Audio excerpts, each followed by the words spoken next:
We'll call this meeting of the Silver City Town Council to order. Please rise and join us for the Pledge of Allegiance. I pledge allegiance to the flag of the United States of America and to the republic for which it stands, one nation, under God, indivisible, with liberty and justice for all.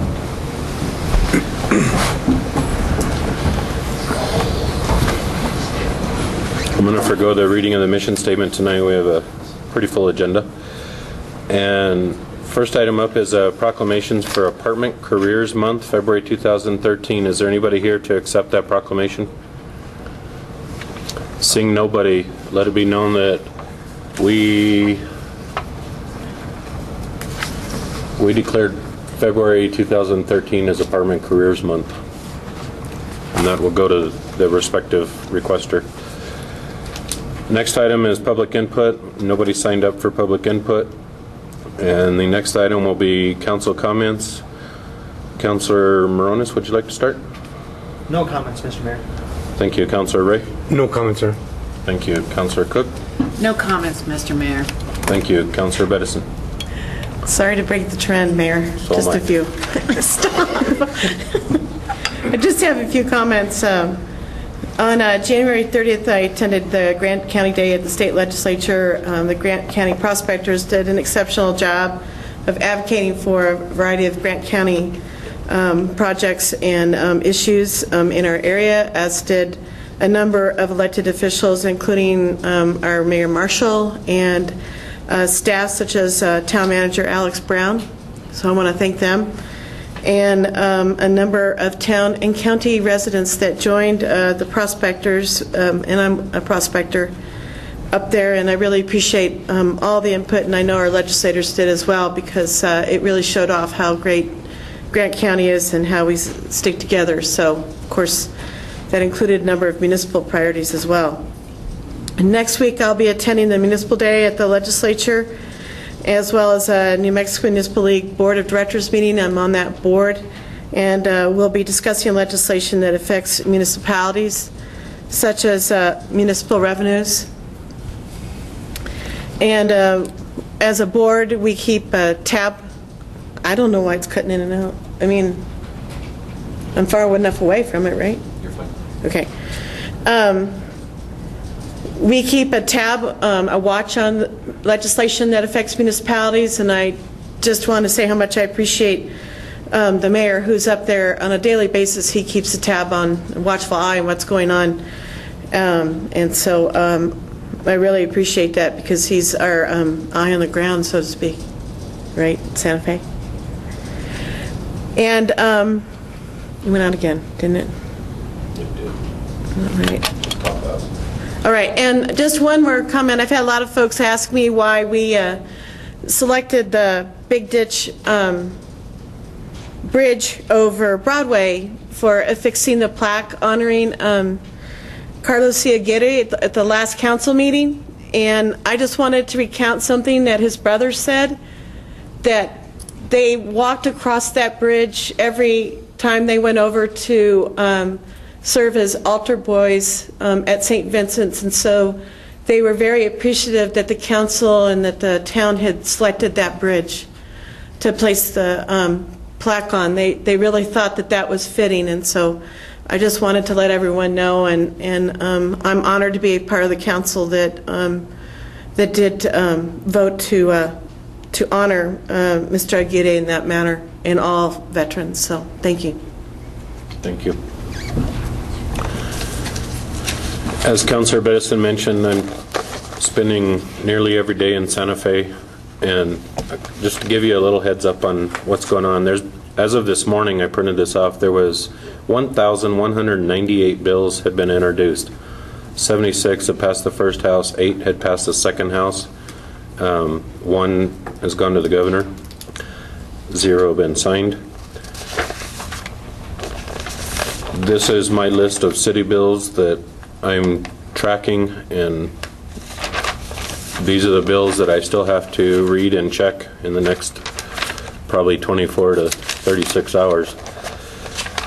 The pace is starting to pick up there, and we deal with legislation anywhere from the Public Employee Retirement Fund to water issues to there's some legislation on procurement. There's all sorts of tax bills. It's just very diverse. And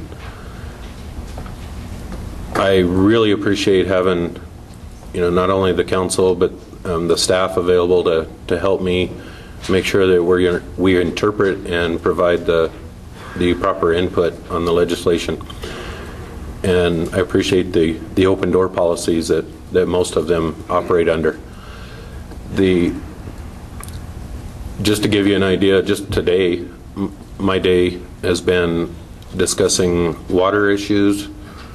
I went from there to the theater or the lack of a theater in town, trying to resolve that issue, to an issue on air ambulance, to another water meeting, to this meeting, and I think we talked about some other stuff in between that I can't even remember at this point, but it's just, we have very, very diverse topics, and trying to be proficient and stay on top of all of them is very time consuming, and it's very, very important that we have a good team working with us.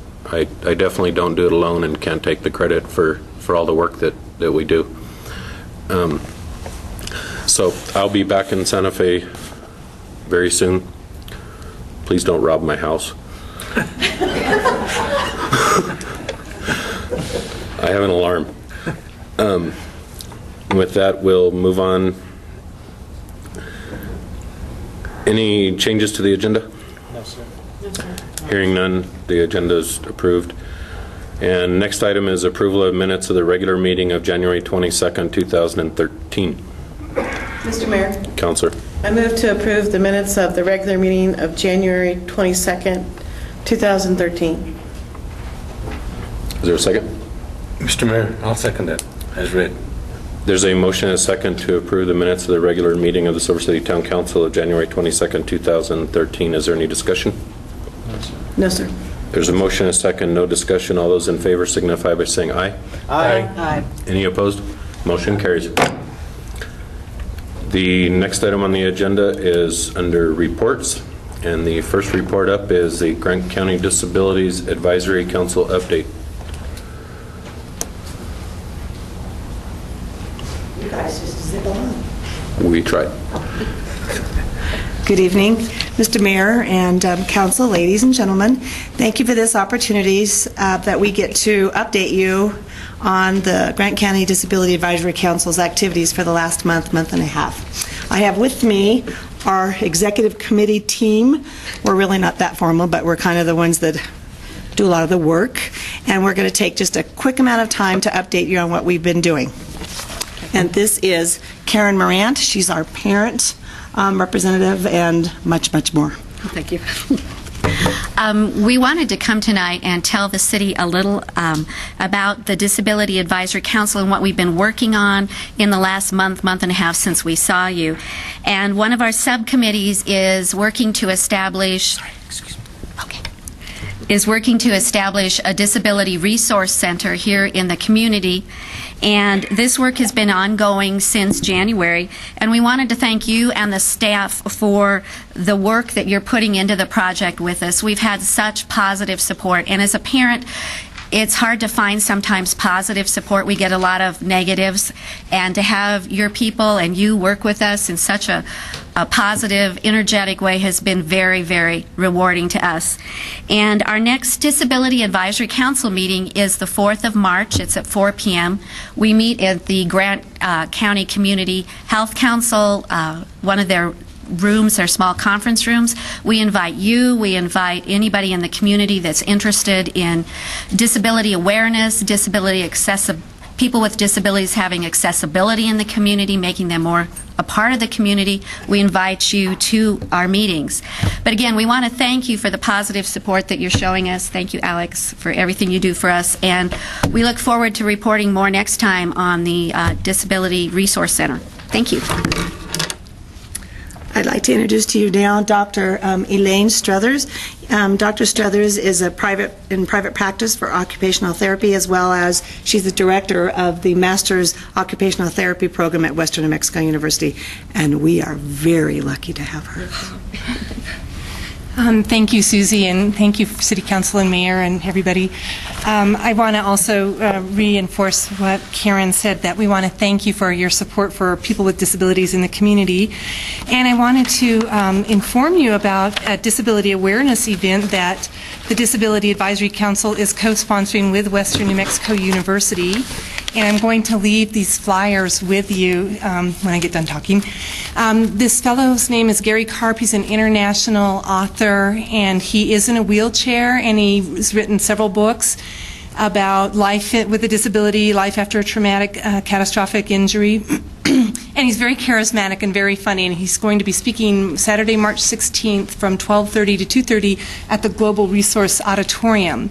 This event is entirely funded by the Christopher Reeve Foundation, so we're very fortunate to have him here. But this is one of what we hope will be the beginning of many disability awareness events by the Disability Advisory Council for our community. So again, thank you for all your support.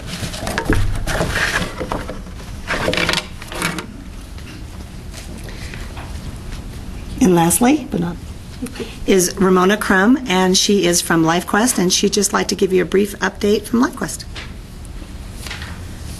I'm the new program director for the Early Intervention Agency, and I am representing Evangeline Zamora, who is the CEO of LifeQuest. She wanted me to thank you guys for, again, the support of disabilities and trying to help us fight for what we feel is needed. She was up at the legislators in Santa Fe, I believe, a week or two, and she was speaking on behalf of the reduced reimbursement rates. In 2011, we took a 5% cut, and there's been no change. Also, the rate differential in rural areas, because it's so hard for us to service so many counties. We service 4 counties as an early intervention agency. And so the rate differential is very hard to keep up and get contractors to come in as well. And then the increased mandates by DOH.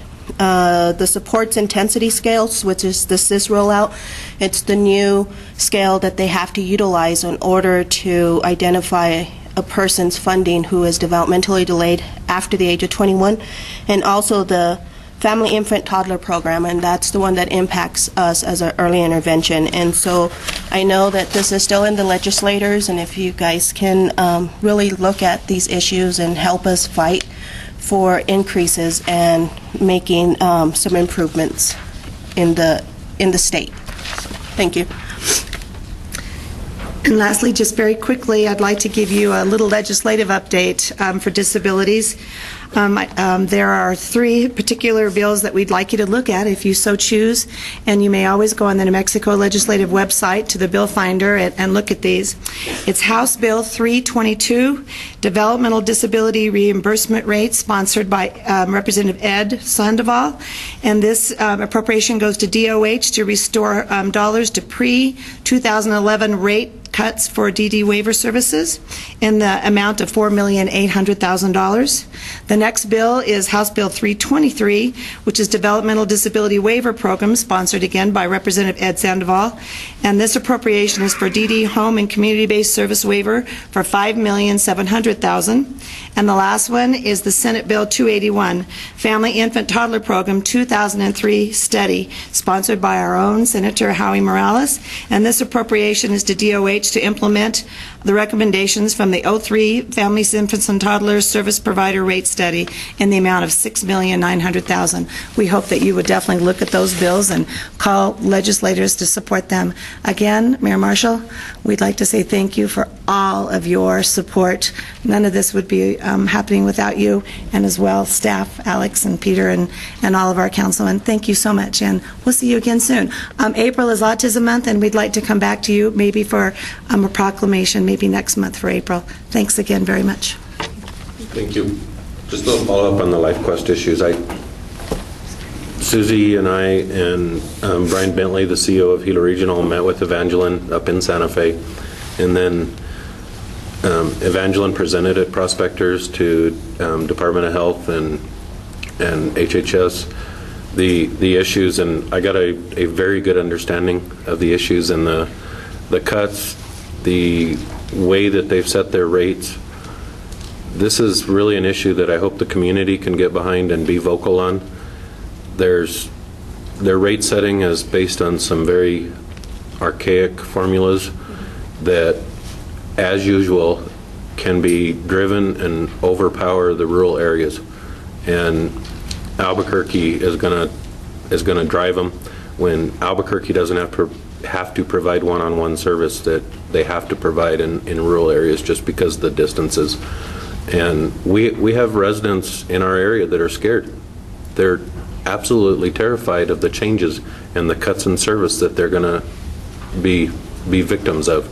So I hope the community can be vocal and contact your legislators and ask them to please address these concerns and make sure that the rates are sufficient to provide the necessary service that the client needs, and that they actually put a hold on the SIS assessments until that can be actually worked out and they can get done 100%. And another note on that, LifeQuest not only sponsors adults, we sponsor children 0 to 3. And so that's where we began the early intervention before they get to the schools. So, the funding is very crucial for us because it's very hard to get contractors to come work for us. And so, if we could get the rates better, then we could pay the contractors better, and maybe we could attract them a little more. So it not only impacts the adults, but it also impacts the children as well. So, and within the 4 counties, we service, I want to say about 160 kids. And so just within 4 counties, that's Luna, Hidalgo, Catron, and Grant. So it's a big issue for us if they don't raise our rates or do anything for us as well. So thank you. Thank you. The next report is item B under reports, Silver City Deer Management Update by Ray Altonen, New Mexico Department of Game and Fish. You have the floor. Councilors, Mayor, I'm glad that you have me here to give this update on our continuing saga of deer management within Silver City and the surrounding areas. This has been a long journey that we've finally taken some on-the-ground action, and just wanted to bring you up to speed on what's occurring and what has been approved since the last time I was here, February 28th of last year. At that time, I had presented a proposal that we were putting into place through our commission and our actions of trap and transplant, lethal removal, and proposing a archery-only hunt outside of the city limits within a confined area around the county and the city limits. At the time I came to you, 2 of the proposals had been approved by our commission. That was the trap and transplant and the lethal removal. We started those actions in April of last year with the trap and transplant, and that was kind of a learning experience. We were testing new nets so that were smaller, that we could utilize inside city limits and small properties with small crews. That was not successful. It was a effort that was meant well. We trapped 6 deer, 3 bucks, 3 does, and did release them. 2 of the ones that we collared did survive. We know that, but it just was not efficient size of a net and too light, and the deer were getting away. It was not a matter of a lack of deer or anything of that. I have the complete breakdown on how many hours we spent for those 6 deer, and it just was not feasible. At that time, we went into some lethal removal where we were under a kill permit. Officers would go on to private property. All this is on private property at the request of the landowners, not on anything that we just go in and do, and did harvest some deer. All those deer were sold to the public for $1. We have been working with Human Services and also the soup kitchens here to get people that are in need of this meat, and we have sold them to them for $1. So though we harvested at least 25, I think I'm missing a couple in my notes that we did get out to the public there, and that was from May into June when we stopped at that time. That was all outside of the city limits, all in the county. We have respected the no discharging of weapons inside of the city limits. That stopped at the end of June, and nothing had occurred since then, although we did go forward to our commission to modify our hunt rules to allow for an archery hunt outside of the city limits, but within inside of the hunt management zone, which we do have maps for archery hunters that were unsuccessful in Unit 23 and 24. Their tag would roll over for a doe tag at the end of their January hunt inside of this hunt area. It's the first time we've started up with a doe hunt in New Mexico in a long time. We have selected ones around where we try to concentrate effort onto populations that we're trying to thin down. Our commission heard this on August 23rd in Albuquerque, and they passed it February 1st. To go into effect next year, there was one newspaper article caused a little confusion with our rules that came out that start April 1 announcing that hunt, but it will be in February of or January of 2014 when that hunt will take place. Again, it will be all on private property. The hunters will have to obtain written permission from the landowners to hunt on their property or their own property, and it'll be a doe only if they did not harvest a buck in their respective archery hunt earlier. It is not rifle hunts. It is not muzzleloader hunts. It is archery only on that. Okay? That was passed in November 1st and put into place, so we have all three of our action items in place. Now we go forward with on the ground again this year. We will start trapping actually this week. We're looking up in the Copper Ridge area to start dropping some of our big nets that we normally have. We brought a crew in of about 20 people. We're targeting 100 deer here in the next week. We have New Mexico State University on board with one of their graduate students studying the success of our release, studying the success of the trap, and we'll be comparing different options that we have in terms of how we release them and where we release them, and then the survivals and so on and so forth on that. So we'll actually have some study going on. We're planning on trying to collar all the deer, 50 going to the Palencios, 50 to the Sunflower Mesa on this first release, so we can compare the survival rates on in there to see if trap and transplant is a good idea in terms of, other than out of sight, out of mind, the deer being gone, that we do receive a benefit from them out in the wild.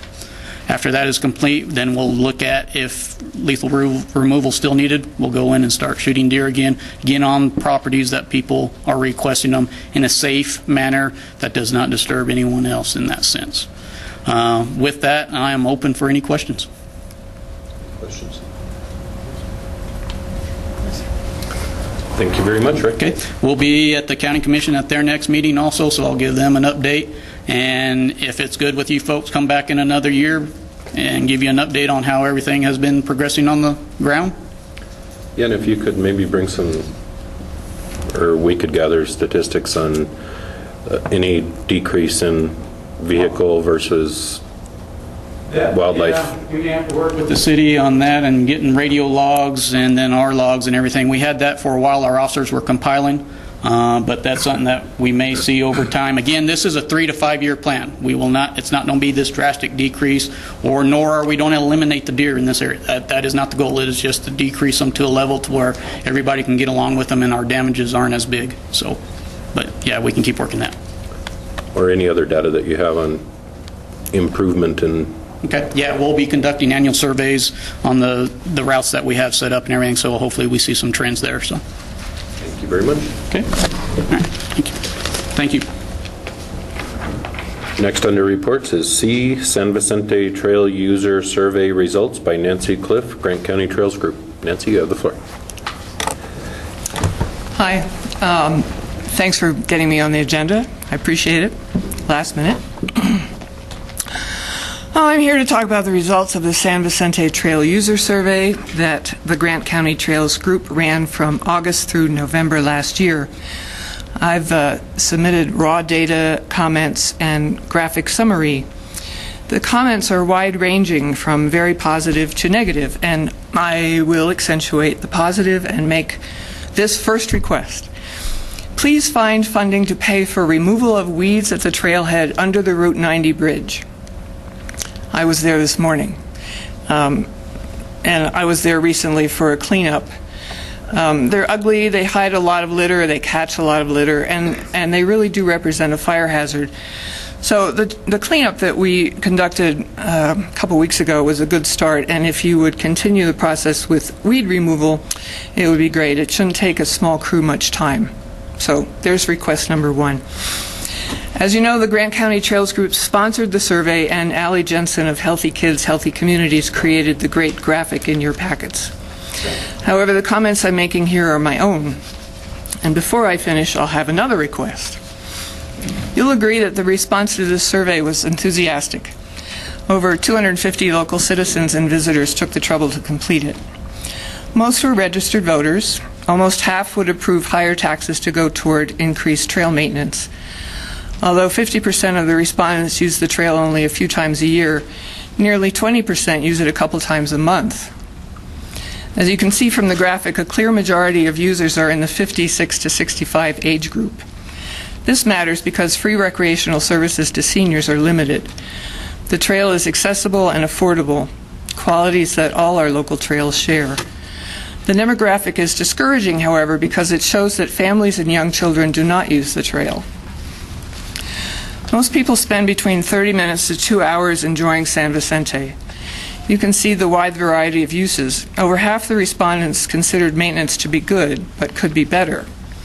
Safety and security is also considered good, by less than 50%, but issues of harassment by the homeless and transients, theft and vandalism, graffiti, lack of trail marking, trash, debris, and other concerns can and should be corrected. Another finding is if the trail were cleaner, 40% would use it more. The trail is an asset about which survey respondents are passionate and proud. It's a beautiful place to practice a healthy lifestyle. This year, the project to remove tailings will commence, and then the trail will be more pristine. Next year, the trailhead will be compromised when the Route 90 bridge undergoes demolition and replacement.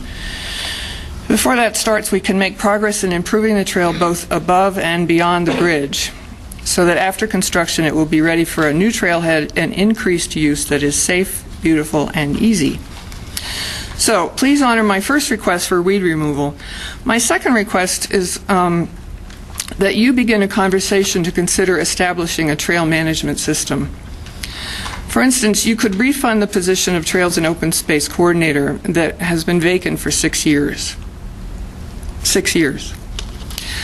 This could be a part-time position. You might designate San Vicente Trail as a park so that it will be maintained as such, safe and secure for everyone to enjoy. As a park, the trail would be under the jurisdiction of the Parks Division of Public Works. Likewise, if a Trails and Open Space Coordinator were hired, he or she would work for parks. Town-owned property on Boston Hill Trails would also be a candidate for park designation. And it's kind of interesting. I looked today online, and the Silver City Open Space map that's online is under Public Works. The town mission statement, identifies Silver City as the hub of an inclusive community that honors and preserves its natural heritage while facilitating health so residents and visitors may enjoy and protect the recreational opportunities of the area. Doesn't maintaining the San Vicente Trail and trails on Boston Hill clearly fall within that mission? Question mark. Do you have any questions? The comments ran on and on and on, and 17 pages of comments is a lot of comments. But I thought that it would be helpful for you to see the scope of people's not only concerns, but also their really appreciation for the trail. So, thank you. Thanks, Nancy. Any questions? No, sir.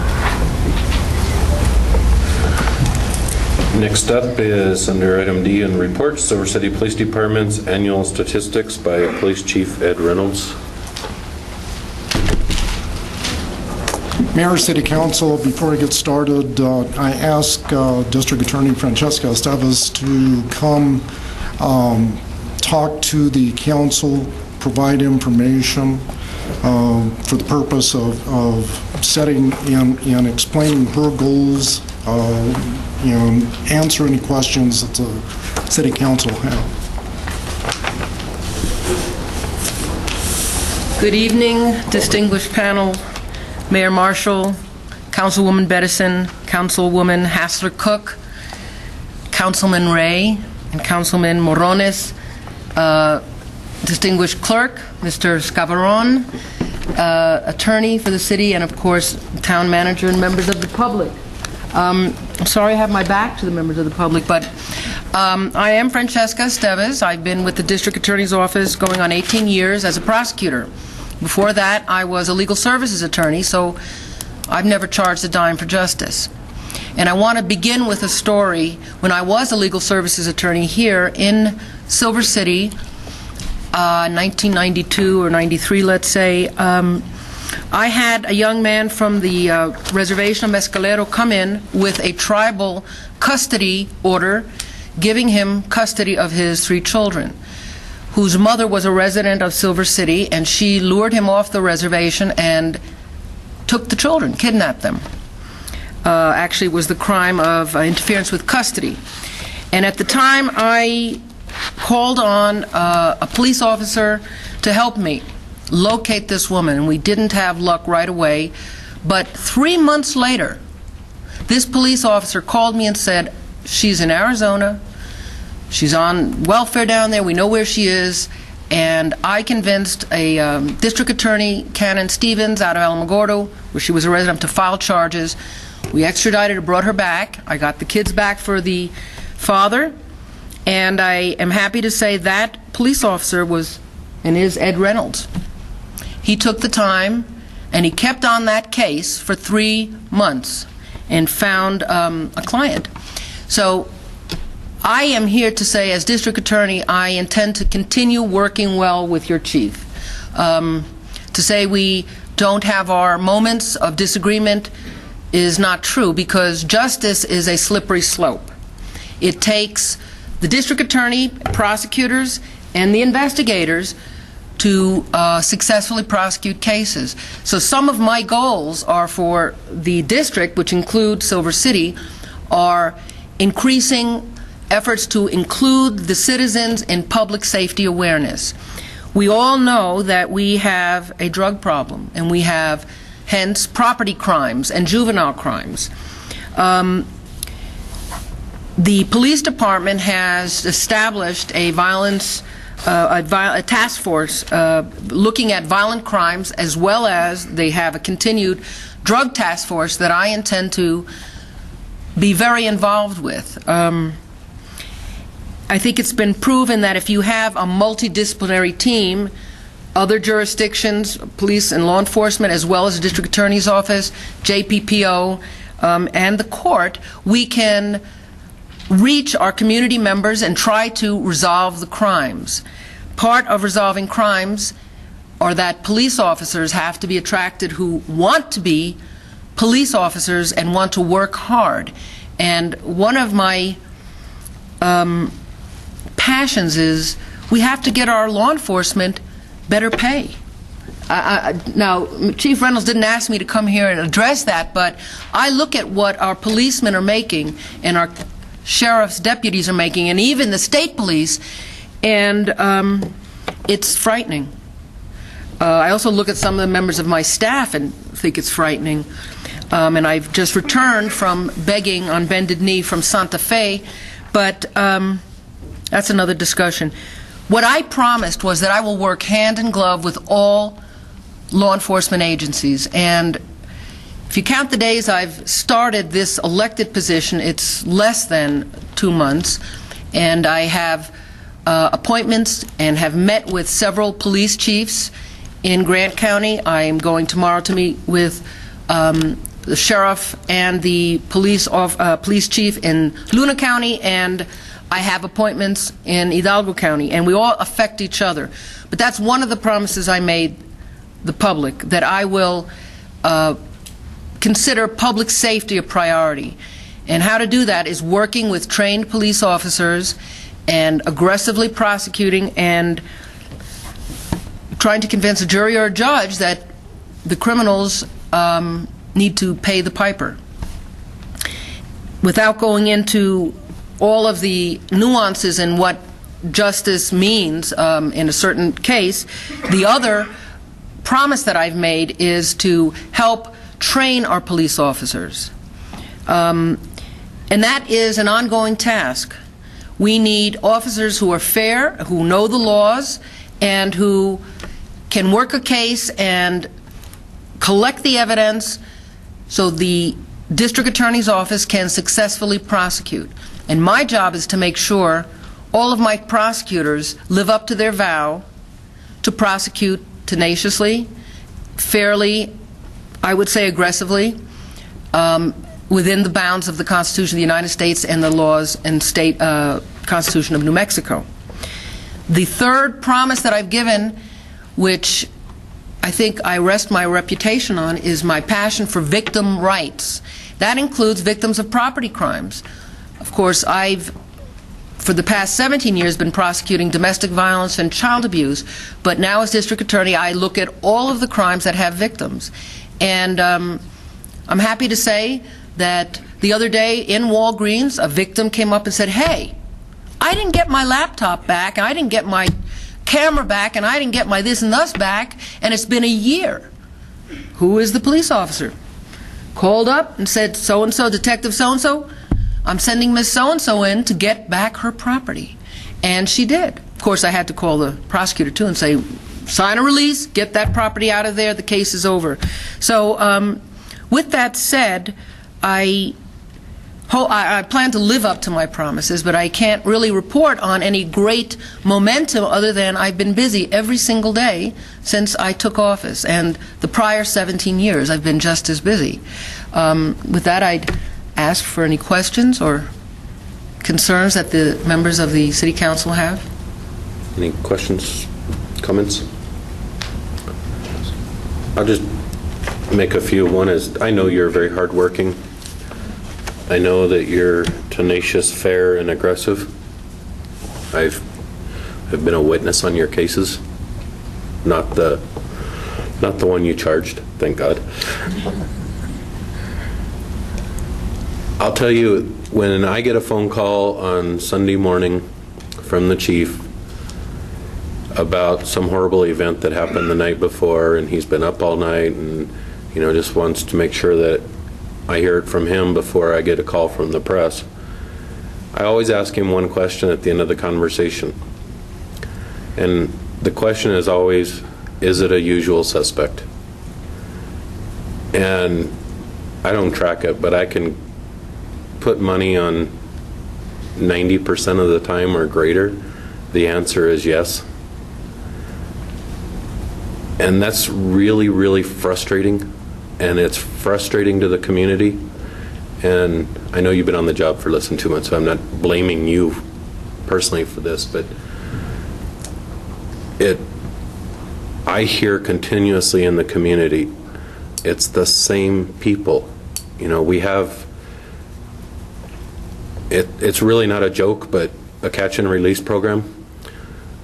And the community is begging for that to end, and begging to feel safe walking downtown. The businesses downtown are begging that they can lock their doors at night and come back the next morning and their windows are intact and their inventory is intact. And we're putting a lot of faith in you and a lot of trust that you're going to protect us as well. I give you my pledge that I will try. We had a very good discussion this morning, Chief Reynolds and one of his lead detectives. I listened to very much the same concerns that you have. I acknowledge them. I will say that I probably am on first-name basis with some of the usual suspects. I can't tell you why. I agree. There's probably not a good excuse. But the criminal justice system doesn't always work the way you want it. And there are police officers, prosecutors, and judges, and the three have to combine efforts to do their own job. I agree that there are too many suspects still, or defendants still committing crimes, and I intend to hold my prosecutors their feet to the fire. And time will tell. But that has been the mantra from the police department for as long as I've been there, but I haven't been in any position to make decisions other than in my own cases. And I think, with the exception of maybe I'm a little too, I don't get back to the police officers in time in reviewing cases, which I acknowledge, and my excuse was my plate is full. I do it as I can, and that was pointed out to me again as one of my personal prosecutor points that I am going to make sure that our office does, and I personally do. But it's not new, what I've heard and what I've seen, and so I hope and intend to try to give the officers, the prosecutors they need, their guidance and training to do the best investigation, and give the prosecutors, because our cases are only as good as what the officers in the field give us. We can't invent evidence, and the days are over doing that. But it takes a team effort, and I intend to be part of that team, and I hope I'd be a leader in the team, along with your police chief and your police officers. Thank you. Thank you. And I appreciate you coming out tonight. Thank you. Well, he did promise me a lobster dinner, but thank you. Is it fresh lobster in the desert? Nice. Just to follow up a little bit on that conversation presentation, we did have a very good exchange today. We look forward to working with Francesca. We laid out some plans to try and alleviate some of the issues and concerns. So we're looking forward to this. We want to be aggressive. And in the statistical information that I'm about ready to present, it's not good, but there's also good in there. So based on that, I think we're going to have a great year this year, especially with the promise of aggressive prosecution. We'll make the adjustments that we need to as a police department, law enforcement, and move on from there. The presentation is going to consist of, and I think the City Council has the notebook that I provided.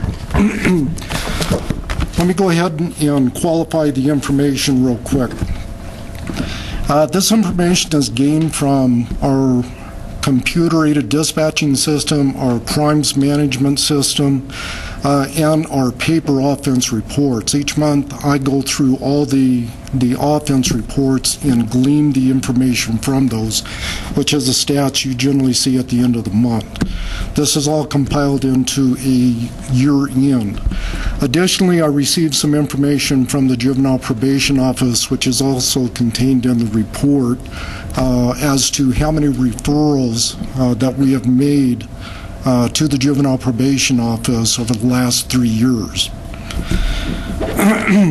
The binder is broken up into 9 tabs. Those 9 tabs are 2012 stats, 2001 to 2012 stats, crime rates, 2012 quarterly reports, 2004 to 2012 UCR arrests, traffic crash information, traffic citations issued, and additional information.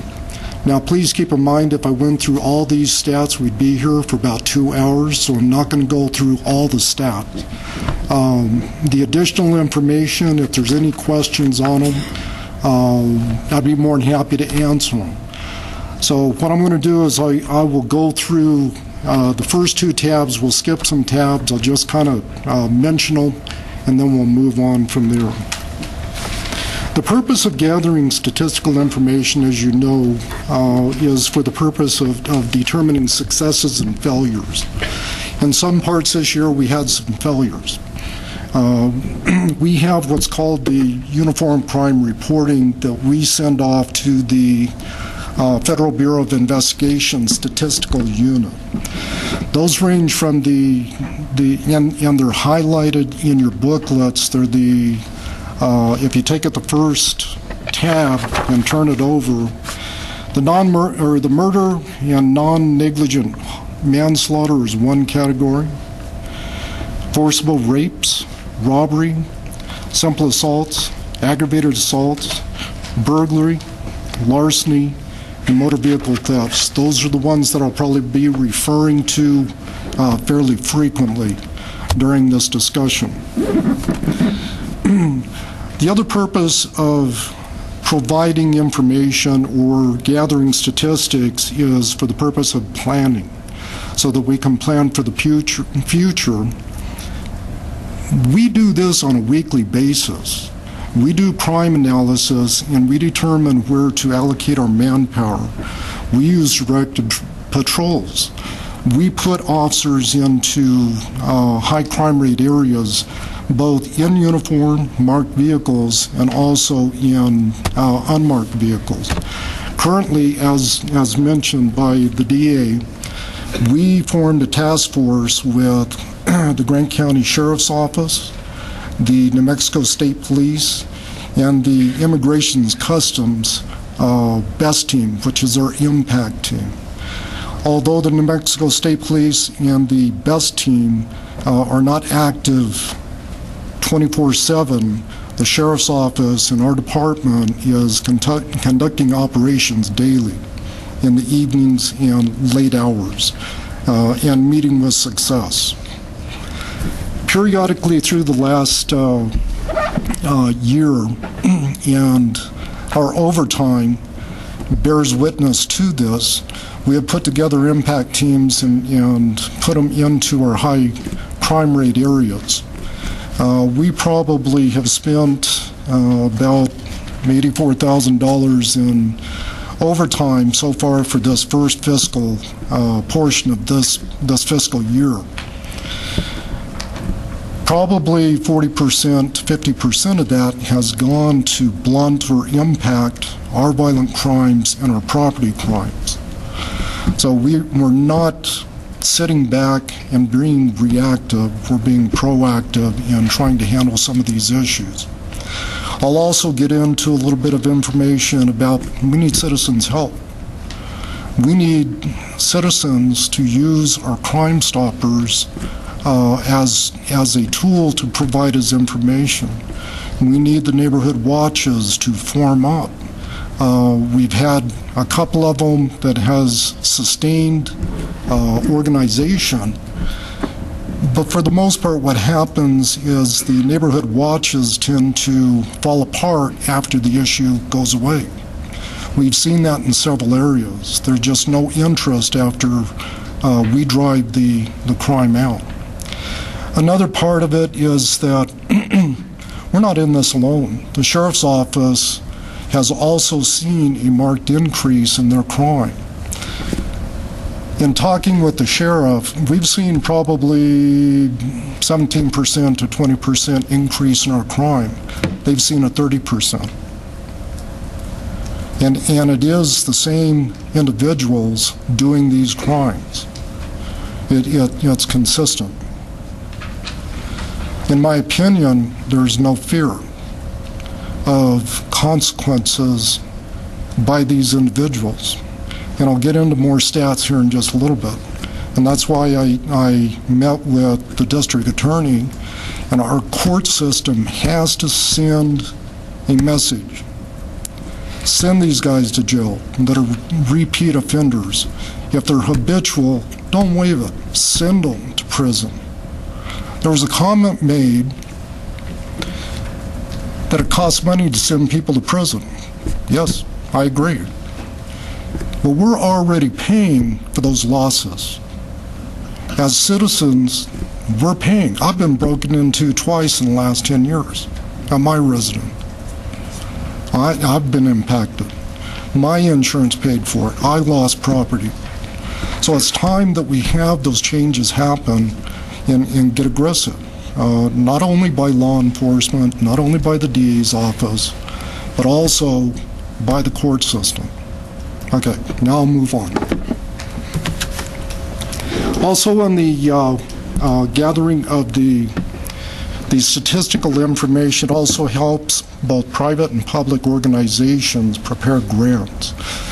We use the information to prepare grants.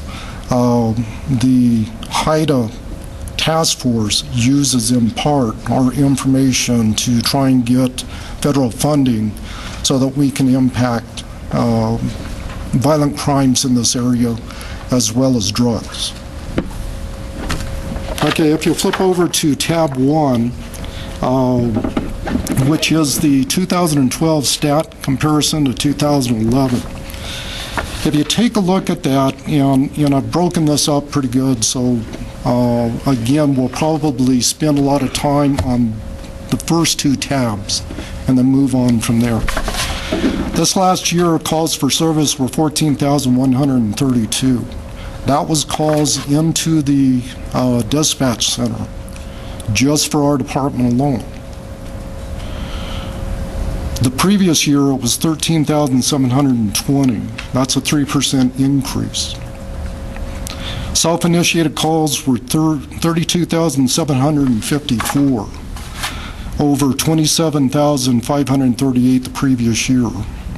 That's an 18.94% increase over the previous year. We're not sitting on our butts.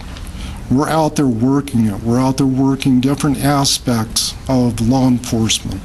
We're not only working the crimes that I have mentioned, we're also having to work just regular calls for service. I hate to use routine, but there are routine calls for service on top of investigating traffic crashes, doing investigations into traffic safety, etc. So there's a large area that we have to handle as law enforcement.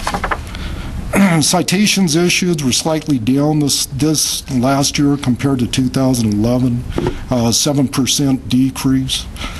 However, our arrests, we had a 17% increase in the number of arrests. I want you to understand the number of arrests at 1,265 compared to 1,081. Those are just arrests. That doesn't include the criminal complaints that we file that we have to send in and get criminal summons. I don't have those stats, but that's probably a third more in statistical information that we put into the court system. So we're very busy.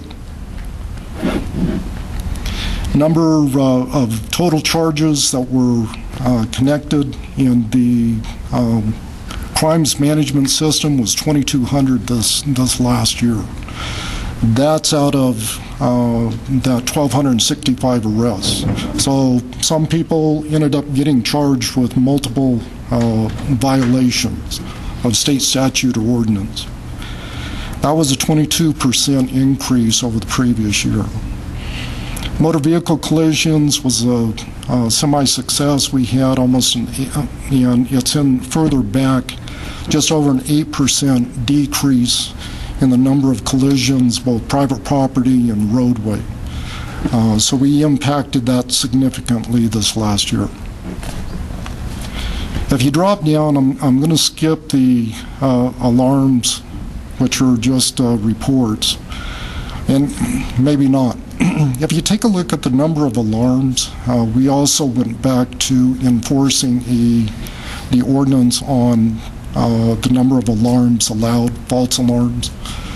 So we're billing those individuals that go over that number. And don't ask me what it is. I don't remember what the number of alarms minimum is. In the murder and non-negligent manslaughter, it is indicating that we had a 100% decrease. I'm going to qualify that because we did have a death this last year that was ruled by the OMI ruled by an OMI as undetermined. We sent that case off to an expert to out of state to get additional information on it. We think it's a homicide, but I can't put it in here until we get the information. Can you hear me? It's on. Okay, can you hear me now? All right, good. Forcible rapes went up 23%. We actually had an increase 16 and the 2011 was 13. Robberies took a massive jump this last year. When I get back into 2001 through 2012, you'll see the trend that we've had. We've had more robberies this year than in the last 5 years, and it's a marked jump. Simple assaults, 198, down from the previous year at 216. Aggravated assaults, we had 43, which was down from 46 in 2011. Burglaries had a extremely marked increase, in my opinion.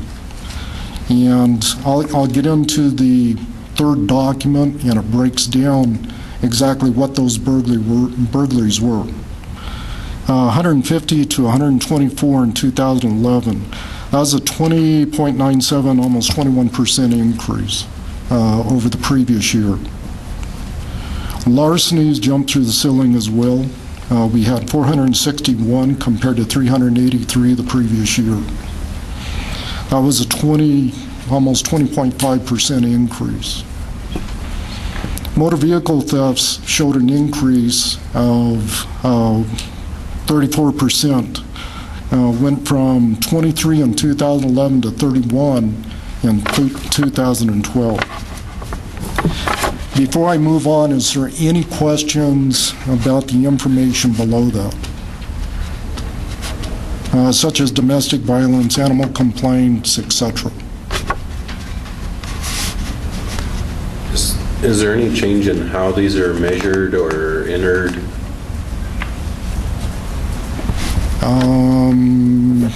You want to be more specific? Are you talking about the stats that I just gave? No. All this information that I just provided you is a hand count. I do that hand count each month. Thanks. Joy.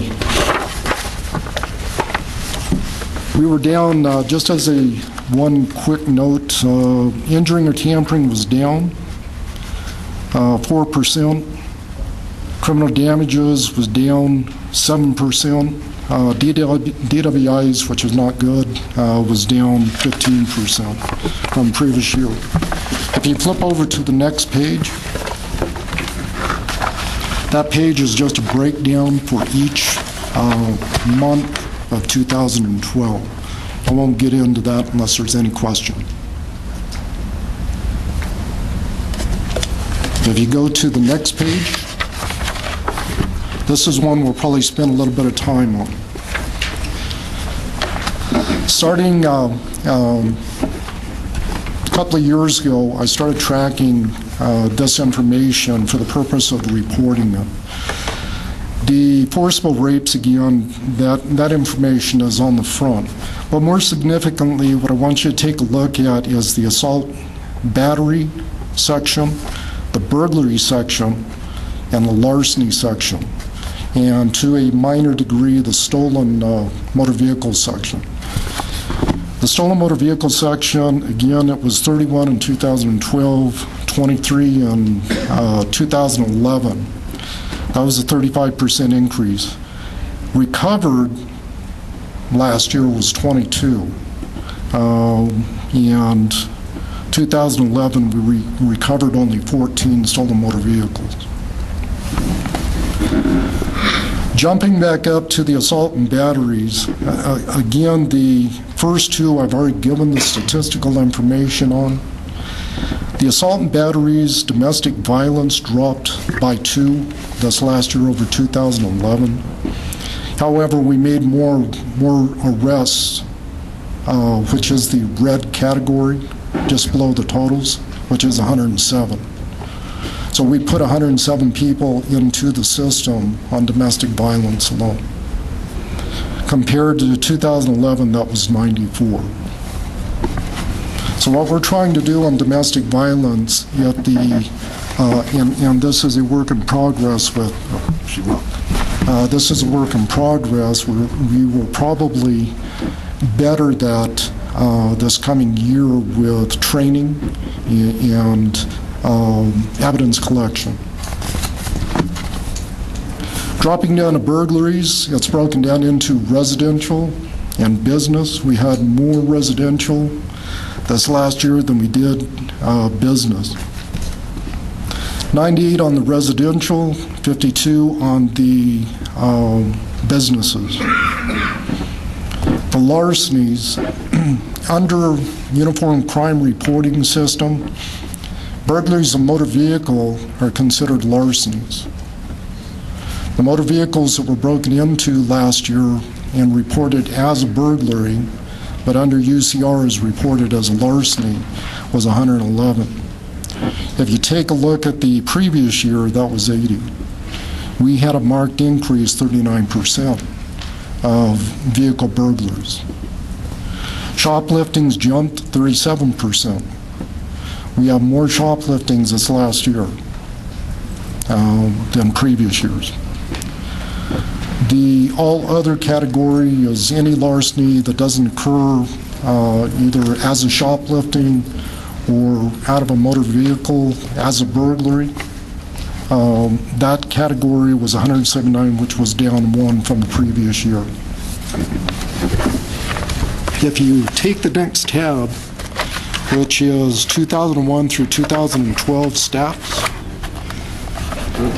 this one's an indicator as to the trends that have been happening over the last several years.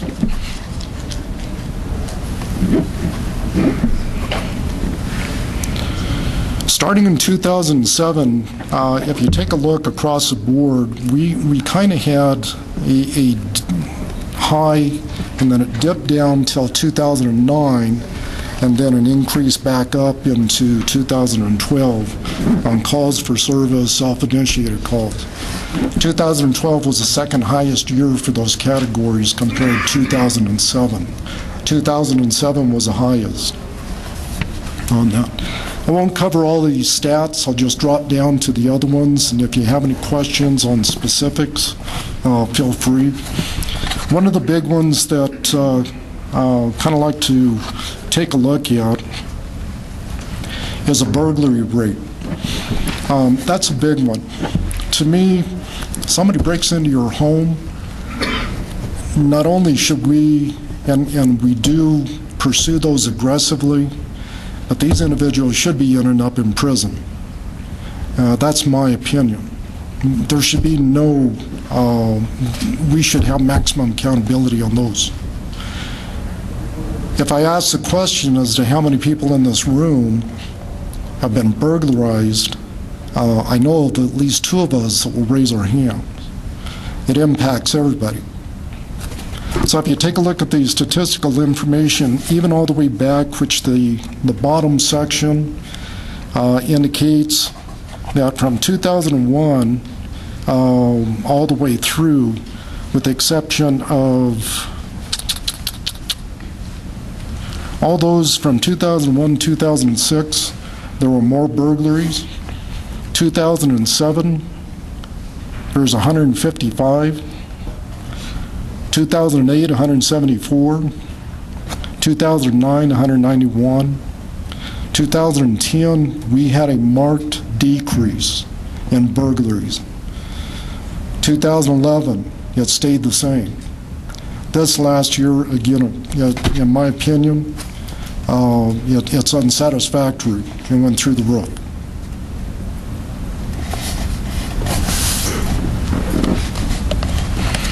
In the past, and I'll cover this real quick, in the past we've had really good success with impact teams, plainclothes individuals going out and either walking areas, driving through areas to blunt this. We've done it in the past. We're going to continue that as an operational end. Any questions on any portion of this document?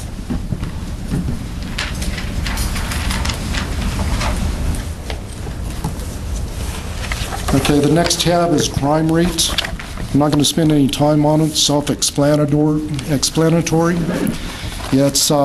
based on last 4 years, and it's based on a 10,000 and a 15,000 population.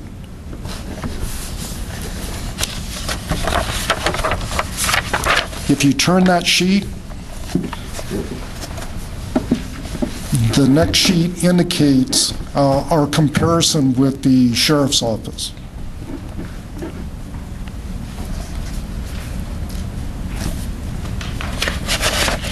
And if you flip that sheet and take a look at the one behind it, it's a better comparison, and it gives you an overview of our calls for service, offense reports in comparison with the Grant County Sheriff's Office. We do 2.5 more calls for service in the Sheriff's Office. We do 2.46 more self-initiated. Total is 2.47 times what the Sheriff's Office does. I do want to qualify this. If we are in need of assistance, the Sheriff's Office does come and assist. So I'm not banging on the Sheriff's Office. I'm just saying.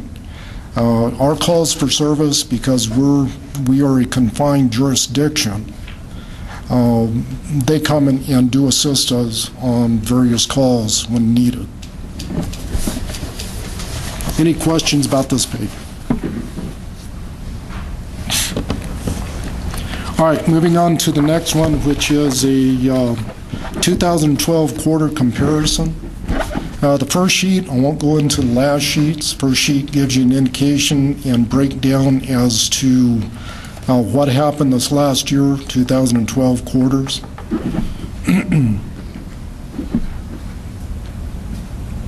First quarter was low on calls for service. The next three quarters were almost identical.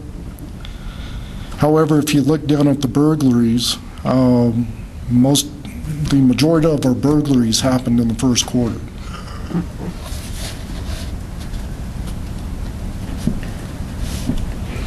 Any questions about this document? I just noticed that most of the larcenies occurred in the fourth quarter, correct? I'm sorry? Most of the larcenies occurred in the fourth quarter. Correct. There's a Tis the significant season. jump. Yeah. Yeah, statistically significant, I think. Correct. We generally see an increase during that period of time simply because it's the holidays. Thank you. Any other questions on the sheet?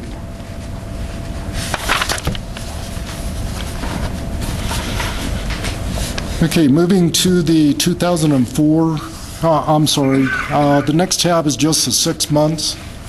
Just gives you a breakdown per first half, last half. Moving to the 2004, 2012 UCR arrests.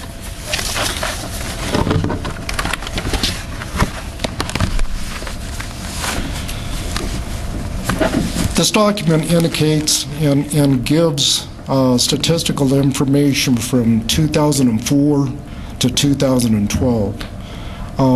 This last year, and take burglaries as an example, we made 18 arrests in burglaries out of the 150.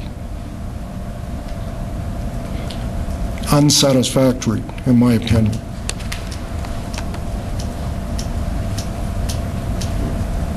We've had better years. 2005, we did 34. 2006, 33. 2010, 28.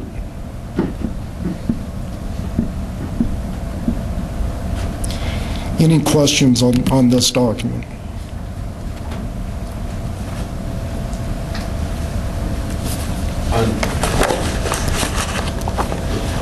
I can see why you say unsatisfactory because the number's down, but with the overall burglary rates up, how many of those are just responsible from the same group of people? So you don't have that many people to arrest. I'm glad you asked that. And let me qualify part of this. Some of those burglaries that you see, the statistical information, if an individual enters into say Walmart, and they have a criminal trespass warning, and they commit a theft, such as shoplifting, they're charged with a burglary. Probably a third of those 18 arrests are those. The other 10, 12 are, most of the time, are usual suspects that have committed multiple. The issue is that we can't get them to confess where there's no physical evidence to charge them with the additional. So what we do is we charge them with what we can get them on. So the comment that you make, yes, we don't have 150 burglars out there. We probably have less than 20 committing most of our burglaries.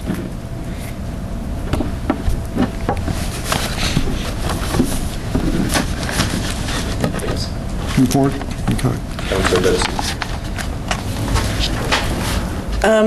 I look at this and, the district attorney was here earlier, which I appreciate. Our officers can arrest, and they can do the charges, but I guess I keep wondering, that's what our officers do. The next step is the next step is that actually the next step is how many of them are actually convicted, actually go through the process and get convicted, and which had been discussed earlier. So arrests are one thing. We're doing our job on the arrests. It's the next piece that you've already discussed that you're going to be working together on ensuring that it goes all the way through. But the second step is the district attorney, but then there's the third step, which is the judge. So I think it's important for people to know that arrests are one thing. That doesn't always lead to the second and the third step, which would be conviction and prison time sometimes. Correct. In order to file felony charges, the district attorney office has to give the okay to do so. Once it gets into the court system, then either by a judge trial or a jury trial, then a conviction happens. Just because we make an arrest doesn't necessarily equate to a conviction. But when we do get a conviction, we'd like these people to, even on a plea agreement, we want harsher penalties to try and blunt this. And that's mine. And you'll probably hear, because I'm talking about this, some pushback from various directions. We need to get hardcore on these guys because they're killing us right now. So I agree. It's a three-part process in there. So I guess that leads to the next question, which is, do we have,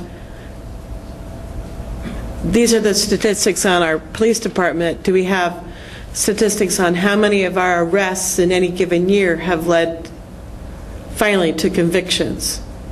No, I don't have those stats. Okay. And that would really be partnering with the district attorney's office to get those statistics so that we could see how well that partnership is and that system is working. Absolutely. And what I can do, I can query the magistrate court and the district courts to see what statistical information I can get and get it by the next council meeting. Okay. And Chief, I understand that sometimes that just because an arrest is made this year doesn't mean that conviction will be taking place within the same year. And so, I know that obtaining those statistics may be difficult because cases can sometimes take a number of years to go through the system, so. Absolutely. Thank you. Okay, moving on to the next tab. The last set of tabs will go quickly. Again, as I discussed, we had a pretty good success rate. We reduced overall traffic crashes by 8%. If you flip to the third page in, which is just the short one, that gives you the indication of the reduction that we had. However, on the crashes involving injuries, reality is we broke even with 2011.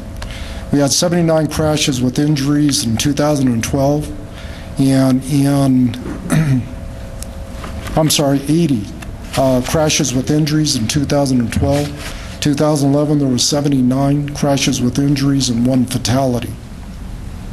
We didn't have any fatalities this last year, so theoretically it just broke even in that area. If you flip to the next page, these are our worst intersections for traffic crashes. When I got to looking at this information, I was actually shocked that we've had that many accidents at Juniper, Silver Heights, and Hudson Street. I know we have crashes there. So my job is now get a hold of the New Mexico Department of Transportation and discuss what options we have on that. I don't see a need to go through any of the other ones unless you want to have a discussion on them. Right. Other than the number, I mean, we can't engineer out stupidity either. And I mean, if everybody's sitting there running into the back of each other, I mean, it's not going to help contacting DOT. But, and I think that happens a lot, and I think there's a lot of people that are changing lanes at the intersection. And we can't engineer that out, and we can't hold you responsible for stopping it. I appreciate that.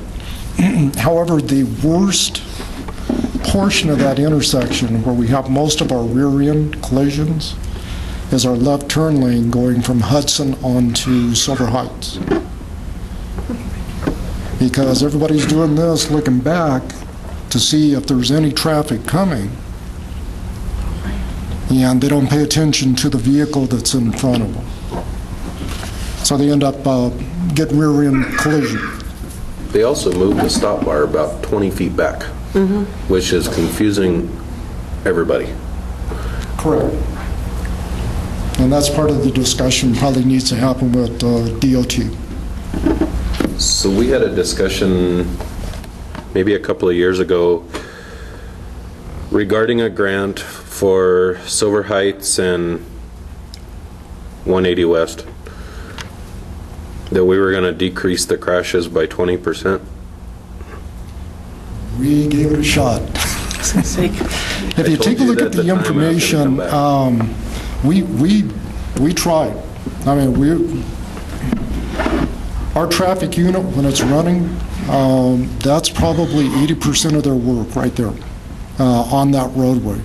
We try to reduce the speeding, because speed equates to injuries.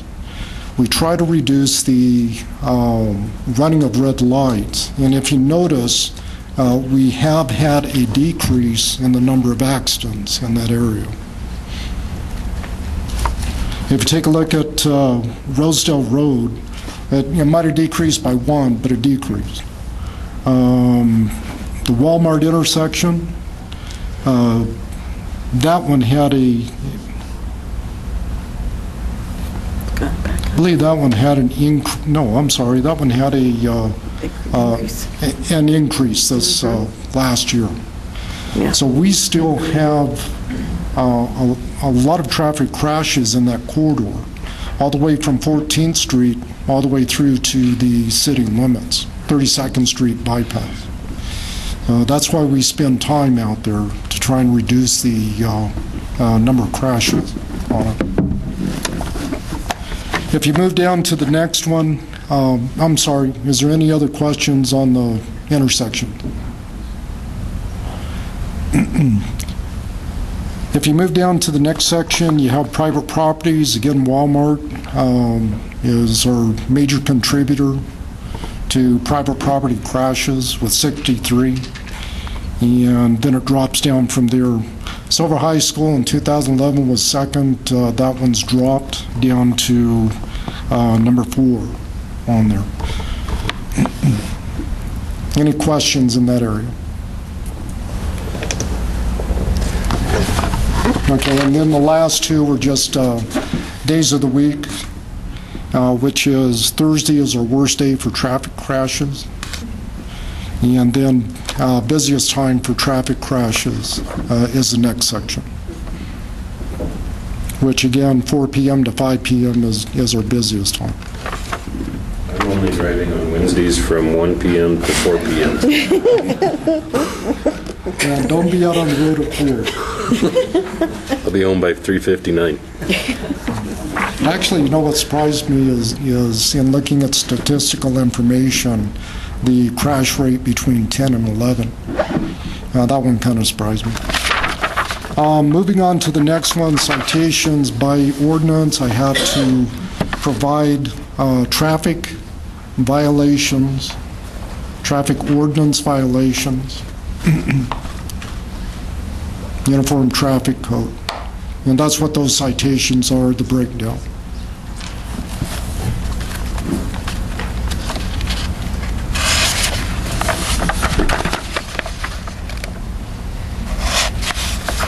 We're still issuing a lot of citation for speeding, registration, and insurance.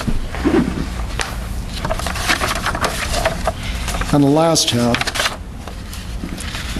again, is just kind of an overview of what I've already discussed, along with the domestic violence. And I put that there in this form simply because some organizations have contacted me asking me for statistical information for grants. So that's in there. Last sheet is what we did on narcotics last year. And I can read it or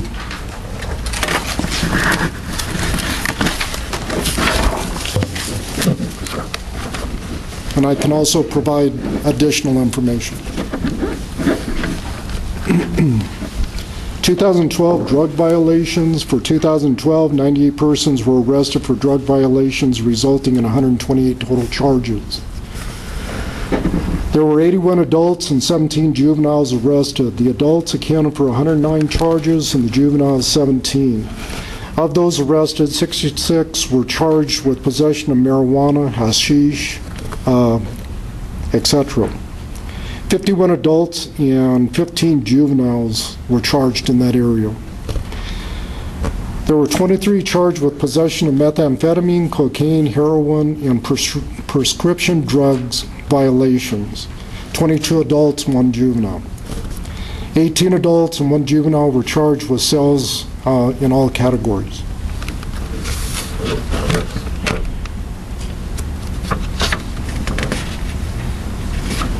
Now, the last portion of that just indicates or reiterates what I said earlier.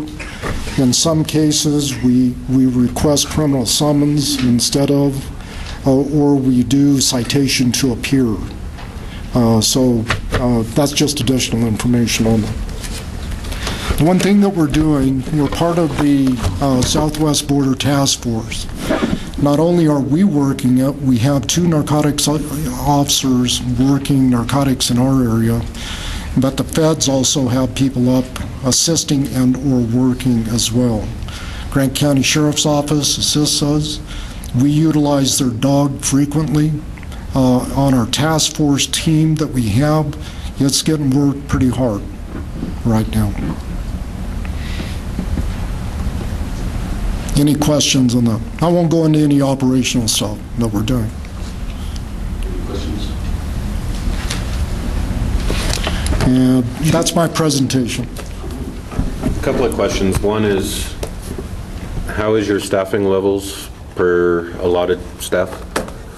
Okay. Right now, we're down 5 people. We have 3 openings. We have 2 in background. We have 1 that is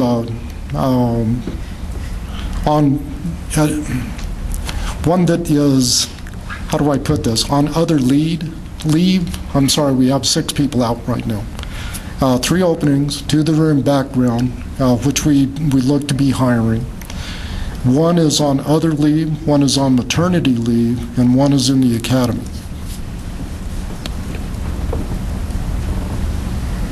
My next question is basically what this body is charged with doing.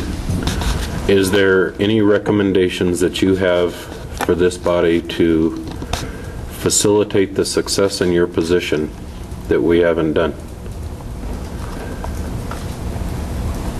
As a long-term plan, I'd like to pick up 4 more officers and 1 more detective.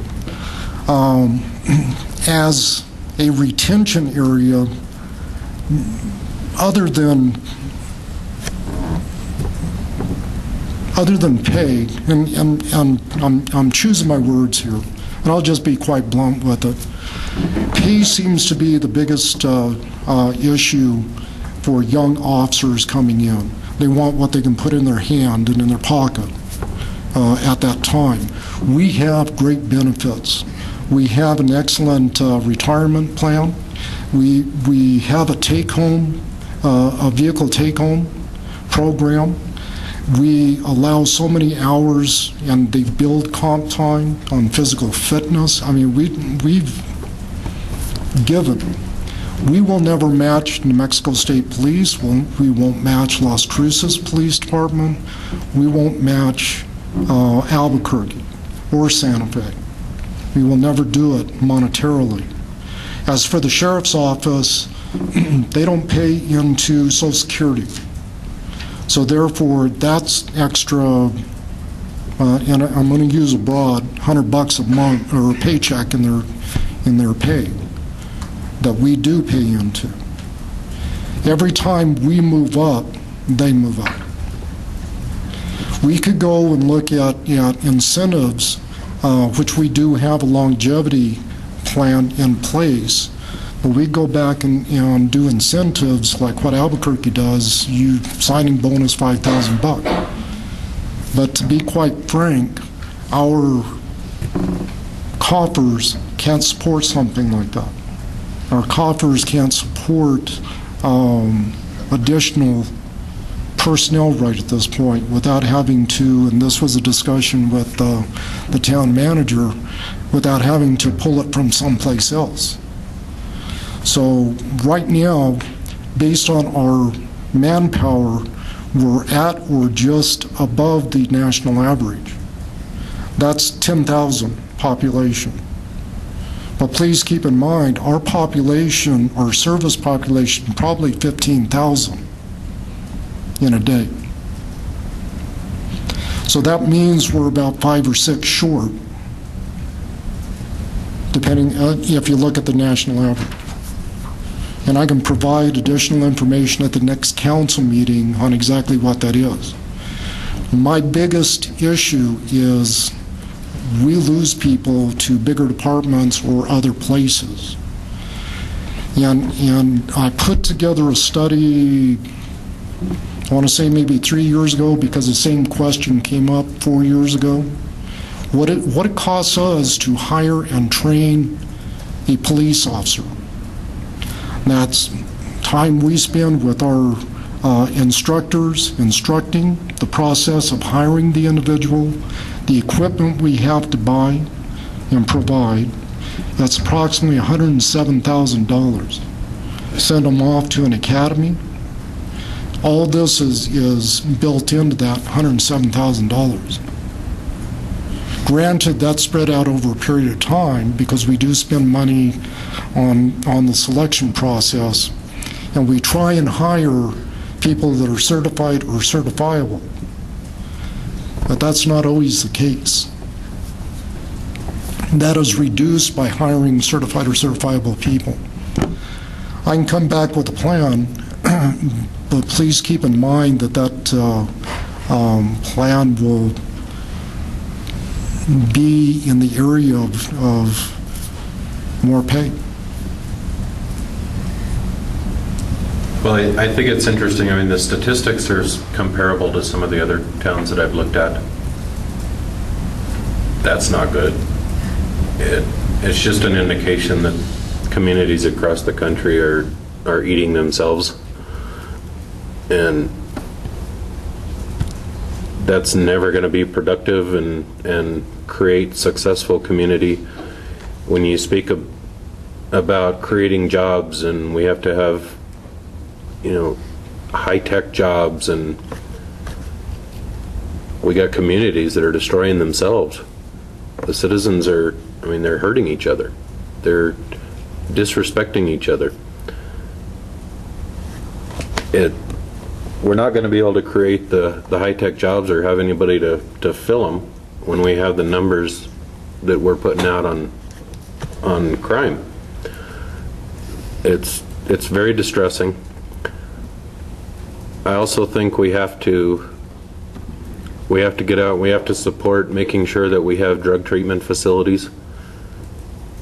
So many times we've seen cases where the judge orders you're detained until you get accepted into a drug treatment facility. There's nowhere to send them. We will have an opportunity coming up very soon to address that on the local level. I hope it gets support.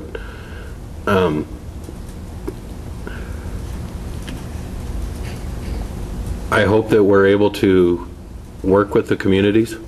You mentioned the neighborhood watch earlier, and right now there's some very aggressive organizers out there that are working very hard to improve their neighborhoods, and I think fire is going to be the initiative that keeps that interest level up. Hopefully it's not crime. I hope we're able to commit resources to working with those that are doing positive, and we do some strength-based community outreach in the future or continued. It is very frustrating. I've talked to you about it, Chief. I've had numerous conversations, as I went through my day earlier, and one of the topics I didn't discuss was substance abuse. We can't just blame the police department. You can't be on every street corner. You can't be guarding every business. You can't be guarding every individual. The domestic violence rates are just atrocious. The forcible rape rates are atrocious. It's really a community issue. The community has to stand up. The community has to say this is not acceptable. Everybody has to make a stand and change this community. So the two questions I asked you at the end were, our responsibility is to make sure when people misbehave that they get caught. We've discussed the entire continuum the continuum that we hope a criminal goes through, from the crime to prosecution to the punishment. I want to make sure that we provide you the resource to do your part of that. And I know some of these questions, when I ask them, Alex cringes because he's kind of afraid of the answer, because it generally involves money. But this doesn't just involve money. This involves the community recognizing that we just can't eat ourselves up from the inside out, and we have to respect each other. We have to respect each other's things. We have a new jail. I hear it's more comfortable. It's cold, it's concrete. I hope if you're committing crimes and out there violating others' rights, that you get to visit it. And I hope that we're able to continue to provide the resources to put people where they belong when they misbehave. Thank you, Chief. Thank you, Mayor, City Council. One last comment. I very much appreciate the council's support, the mayor's support, and Alex's support, and also Robert Scavron when I'm banging on his door with frustration. If we're up to full manpower, we're doing pretty well. The key, too, is exactly what you said and what I mentioned earlier. We need the citizens to be involved, to engage, to use Crime Stoppers, to give me a call. They could even send me an email. I don't care. But we need the information. We can't do it alone. Yeah, exactly right. We're not on every corner, just like tonight.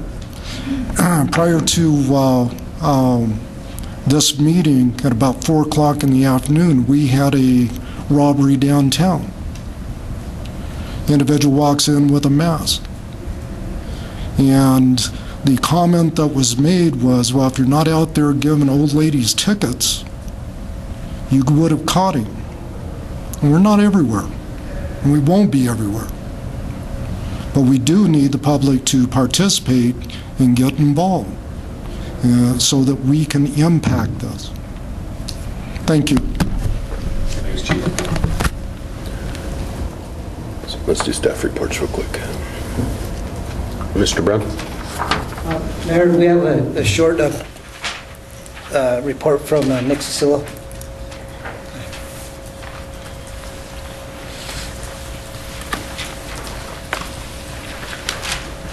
Councilors, Mayor, Town Manager.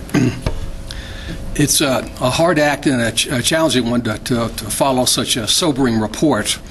And I can do two things. One, be brief in my comments, but as the Chief and Captain Villalobos are departing, is simply to thank them for their hard work under challenging circumstances with great dedication. As for me, there was a couple of things I wanted to update you on that are important. One is a celebration. After 2.5 years, long last, our 4,000 panel solar array is under construction as we speak.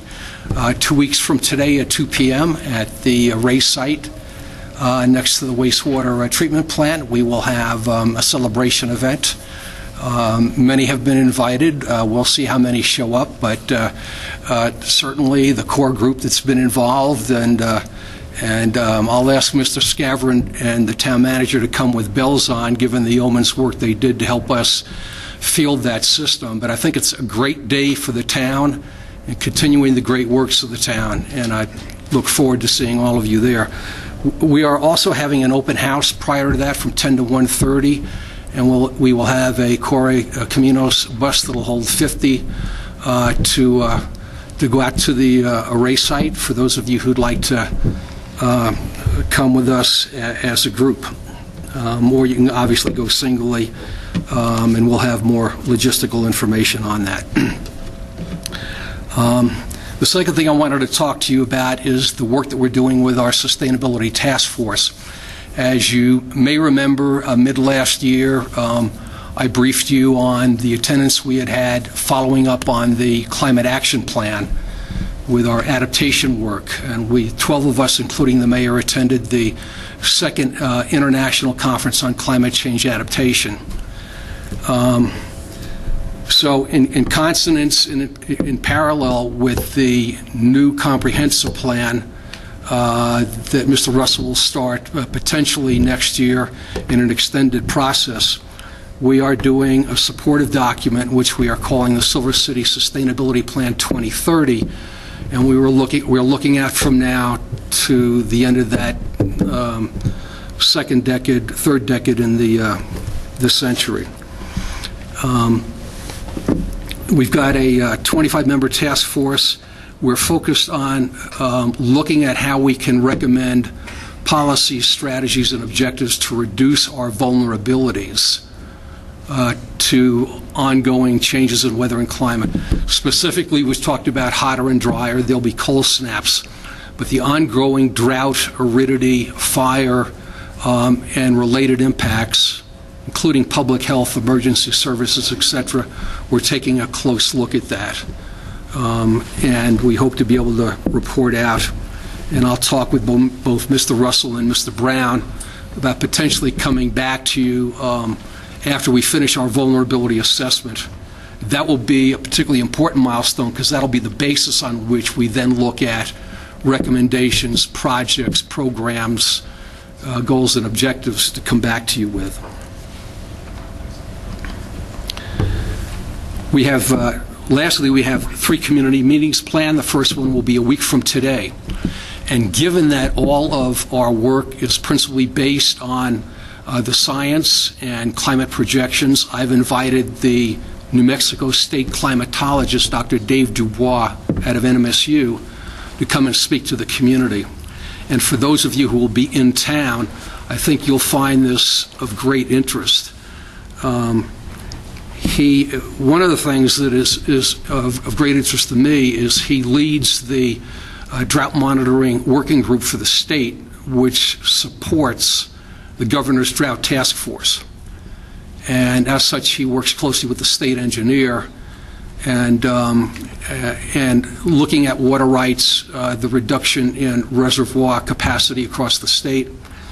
And he has some specific information he'd like to share with us about our own climate division.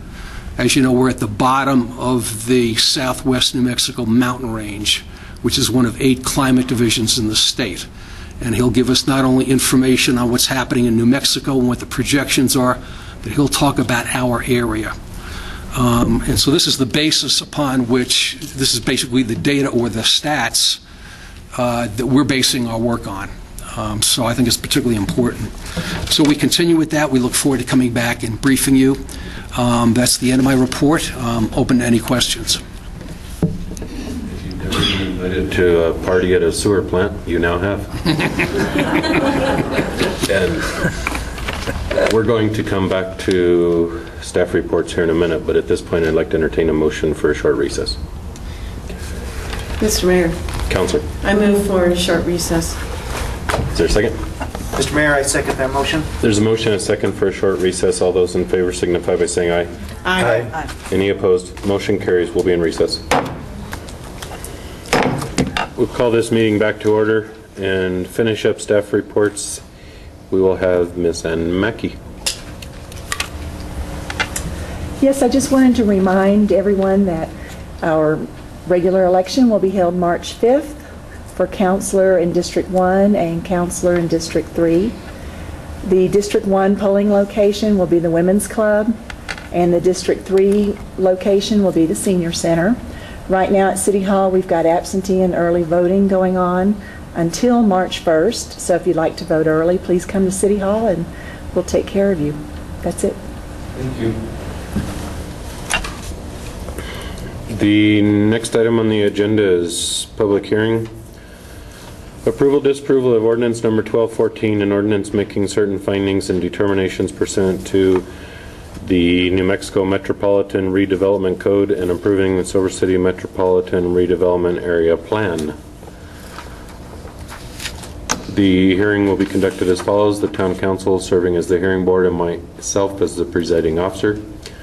Although this hearing is not technically under the provisions of the Land Use Code, the matter is so closely related to the Land Use Code, Land Use and Development, that it is proper to utilize the Land Use Code provisions regarding the conduct of public hearings to the greatest extent feasible.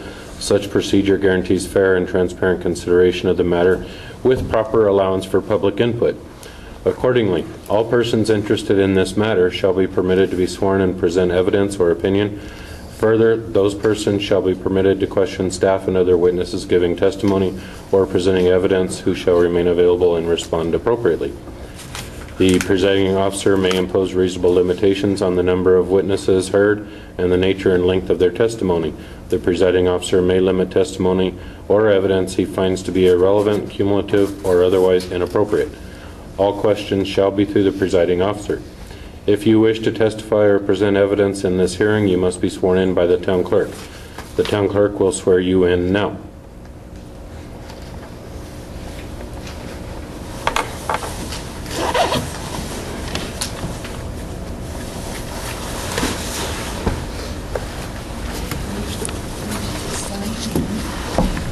name and address.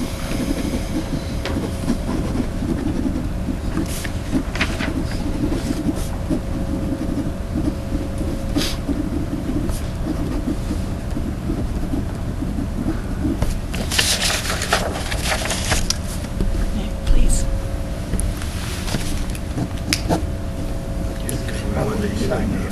Oh, you already signed it? Okay.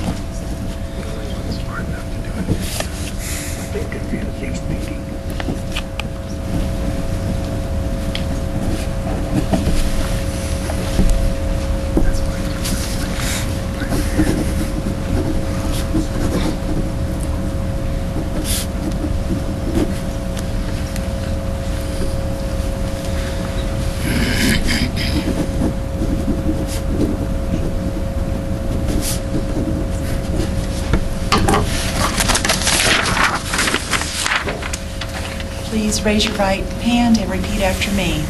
I state your name. I, James Gilchrist, Do solemnly swear or affirm do solemnly swear or affirm that the testimony I am about to give that the testimony I am about to give in the matter before this council in the matter before this council is the truth, the whole truth, and nothing but the truth, is the truth, the whole truth, and nothing but the truth, under penalty of perjury. under penalty of perjury.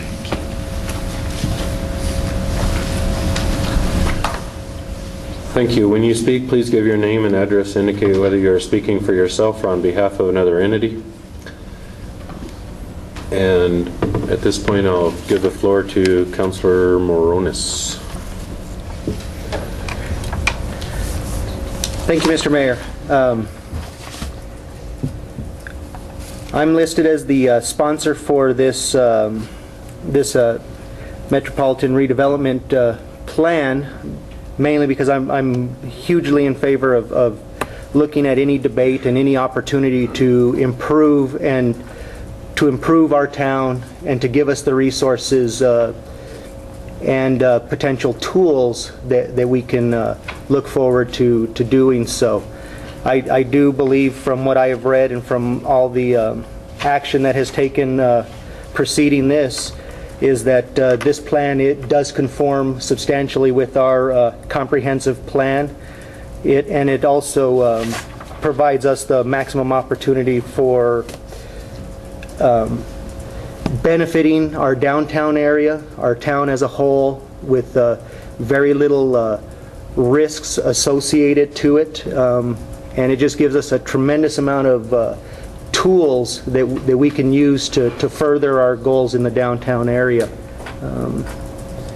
And as such, I would like to turn it over to the speakers. Any witnesses in support of this ordinance, please come to the podium. Good evening, Mr. Mayor, members of the council.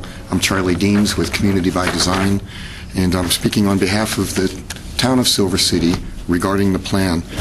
I apologize for my monotone is a little more monotonous than usual, so if I feel better than I sound, so don't worry about that part. But if my lips are moving and you're not hearing anything, chances are it's probably not your audio system, so we'll see how this goes. I've just had a lot of right. I've been speaking too much the last couple of weeks. I just wanted to, briefly introduce to you the plan again. This is going to be pretty brief. What you're doing this evening is adopting the Downtown Action Plan that was approved by resolution 2 years ago, and adopting it as a Metropolitan Redevelopment Area Plan. And that adoption does give the town some additional tools, funding sources, financing sources, as well as public-private partnership tools to actually implement the plan. It really turns it into an implementation tool. And I've talked about some of those tools 4 months ago. If you have questions about how those work and what may happen next on that, I can explain those again. At the last month's meeting, the mayor, some members of the council and the mayor had about 15 revisions that they wanted to see in the plan, just to kind of bring it up to date to 2013. And those revisions, which I'm not going to go through individually, because they were sort of just about existing conditions, but those were incorporated into this January 15th draft that was available for the public prior to this hearing. And so that simply, if you have questions about any of the material or the plan, but our request is that you do approve ordinance number 1214. Any questions for this witness? Is there just a comment? Councilor Bedison? I just want to no questions, but thank you for the adjustments. Appreciate it. Any other witnesses in support of this ordinance?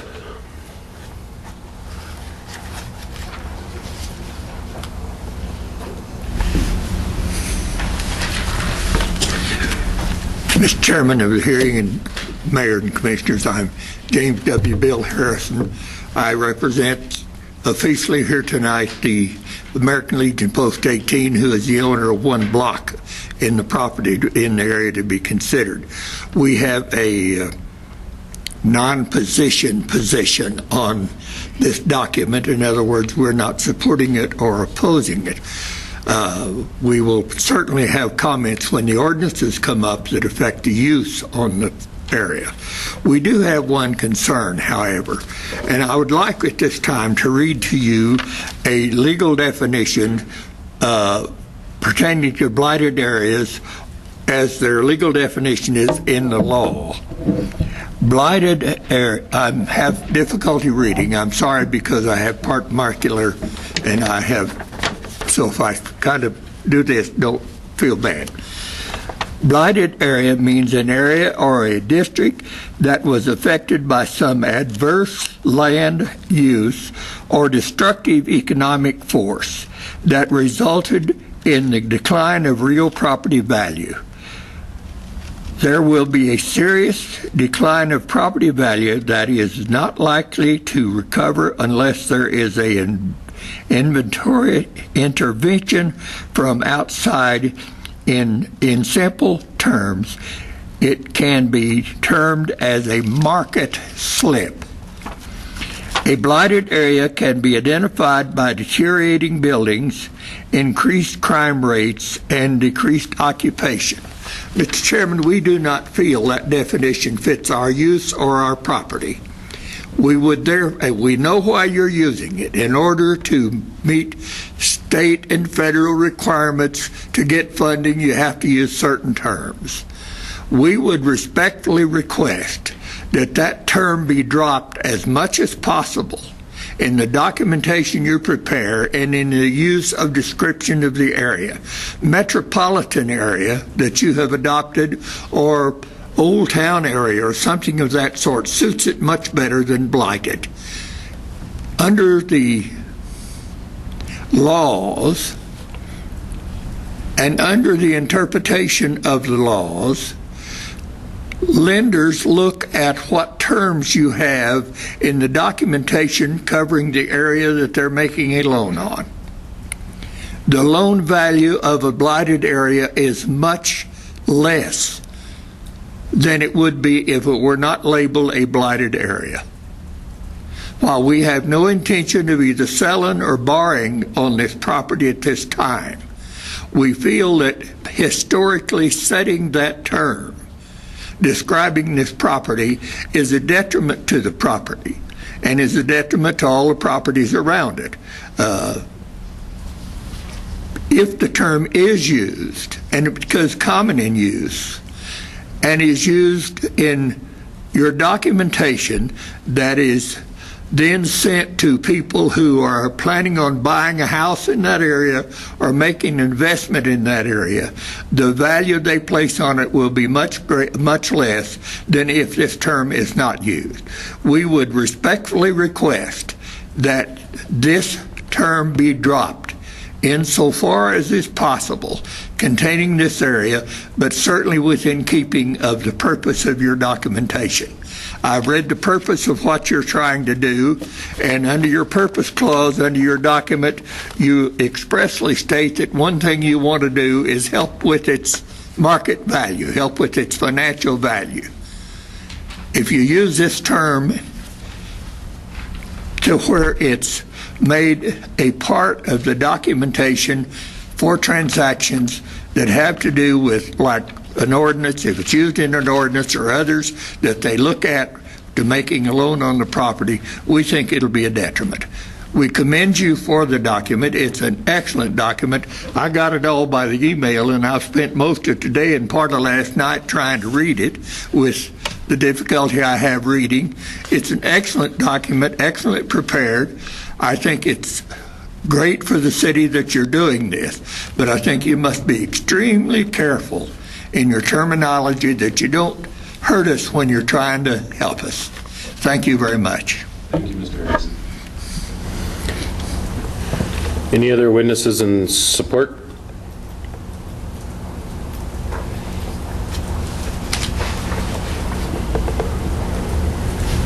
Mr. Mayor, members of the council, my name is Nick Seibel, and I'm the manager of the Silver City Main Street project. And regular listeners to this program will no doubt recall my comfort level with the word blight, which is very low. And I'm one of the people that's least enthusiastic about our requirement to use that as part of this process. I think the important thing to remember here is that, as Mr. Harrison pointed out, it is required of us in order to do this thing. And the reason why we've worked so diligently over these last few years to get to this step in the Metropolitan Redevelopment Area process is because of the toolkit that it will bring us in terms of downtown redevelopment. I think the mayor has covered well in past meetings why we use the word blight and the understanding that things could always be better, and we certainly have improvements that remain to be made downtown. And those improvements will be much more difficult for us to do, if not impossible, without the tools that the MRA will bring to us.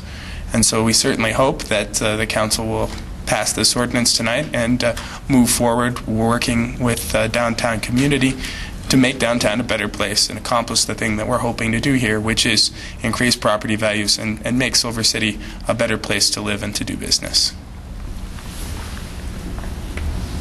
Any other witnesses in support? Any witnesses in opposition to this ordinance?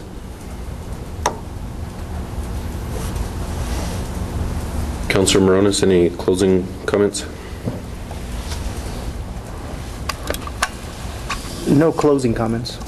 Is there an opportunity for questions? You have the floor. That is the comments that were made on the blighted area that has been talked about extensively, and that is a big concern. It's been through the whole process. So my questions are going to be generally to Mr. Deans to articulate some answers that I perceive we'll have, and that is, we do have to use the word blight, or this is dead in the water, right?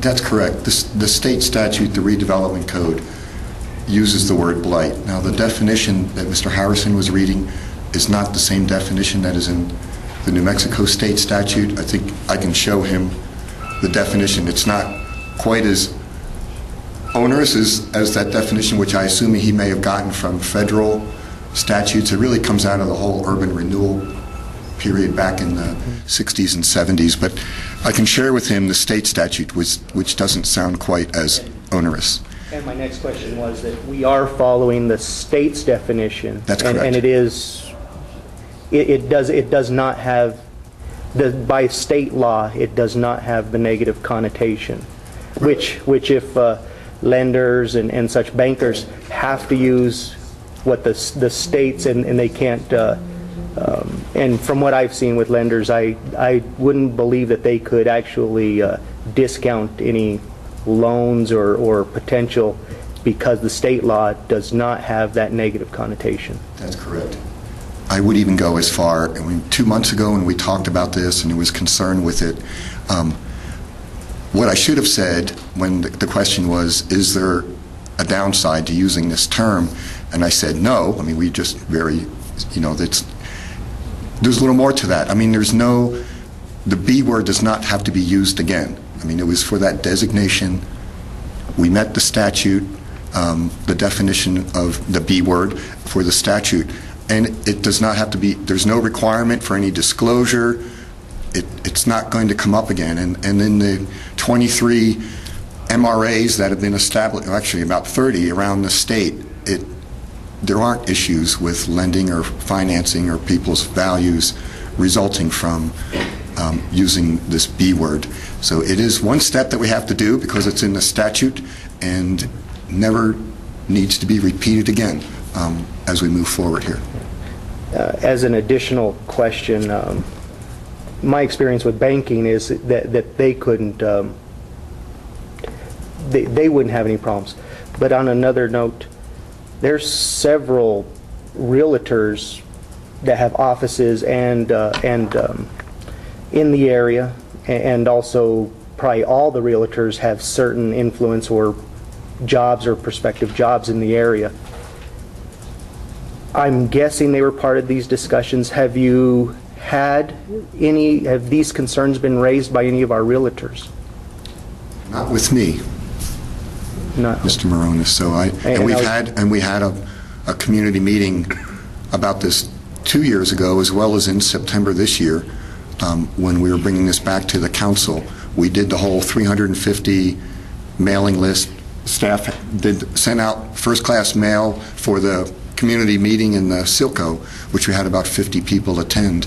And there may have been realtors in that room, but after they understood how it worked and I gave the presentation, they didn't express any concerns to me. And across the state, we haven't seen deteriorating market values or anything, even on a short-term basis, have we? Or not that I'm aware of. Okay, thank you, sir. Thanks. Any other questions, Councilor Bettison? For you, but also, Mr. Russell, were you sworn in or no? You were?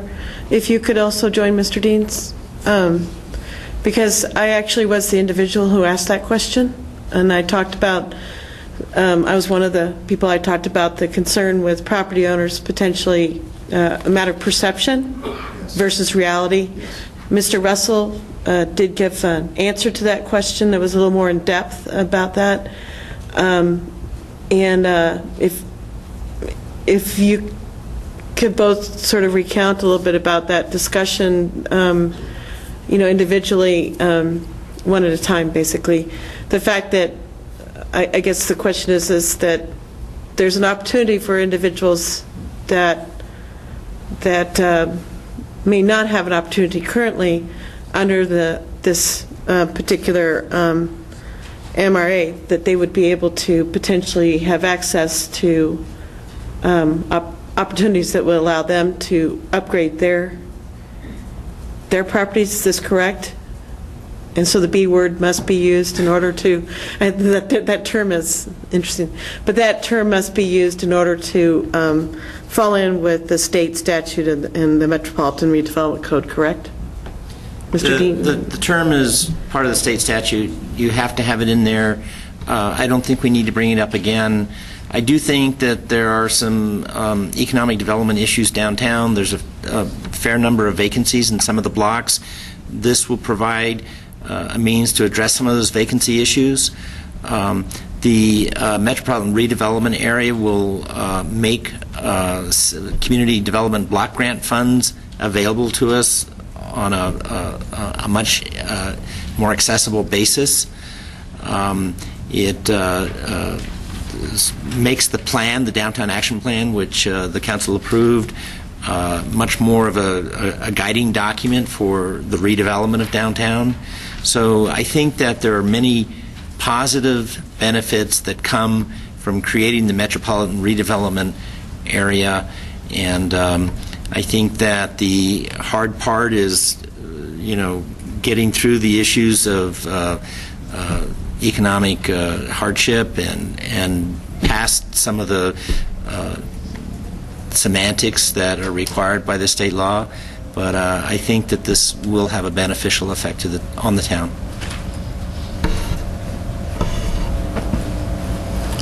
I agree with all of Peter's comments, and I would just add another tool to private property owners to this, is that it does give the ability to do public-private partnerships with the town in terms of making improvements to their private property and working in concert with the town.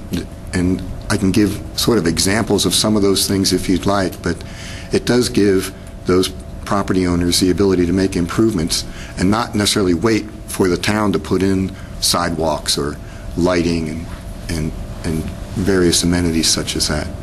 Well, I think a key component, if I'm not correct, is what Mr. Russell said is the CDBG, and I think you had mentioned earlier, expansion of those opportunities, which right now we're only able to access those in certain areas of town, but with an MRA that allows us to, that's correct. A designation like that, it does permit us to do something that we normally would not be able to do in that particular portion of the town, correct? That's correct. You are now eligible for the downtown to apply for CDBG funds that you weren't previously.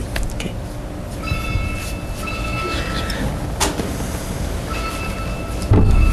Mr. Mayor,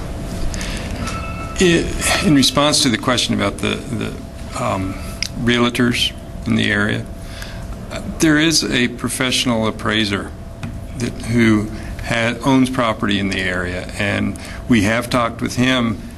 He was all for any tools that we could use to increase the value of all the properties in the area, and he never once mentioned in our discussion that having the, I'll call it by its rightful name, blight, used as part of any of those tools. He was all in favor of making sure that we can do anything possible to raise the values of the property, and he wasn't concerned about what a lender might think about the blight word. So, thank you. Sure. I'll just make a few comments on that. You know, the report we just heard from the police department, we can have often been accused of burying our heads in the sand and just saying, you know, the town is great in all ways, and the fact is, in previous legislation before this body, we met the standard and had the findings that allowed us to pass an ordinance or resolution that declared this area to have blight. We also had lengthy discussion at the time that not every property in the area is blighted, but we would also be remiss if we just ignored the areas that were and talked about how great our downtown is. And when you do that, you don't make improvements. You sit there and watch it deteriorate. So we don't want to stick our head in the sand.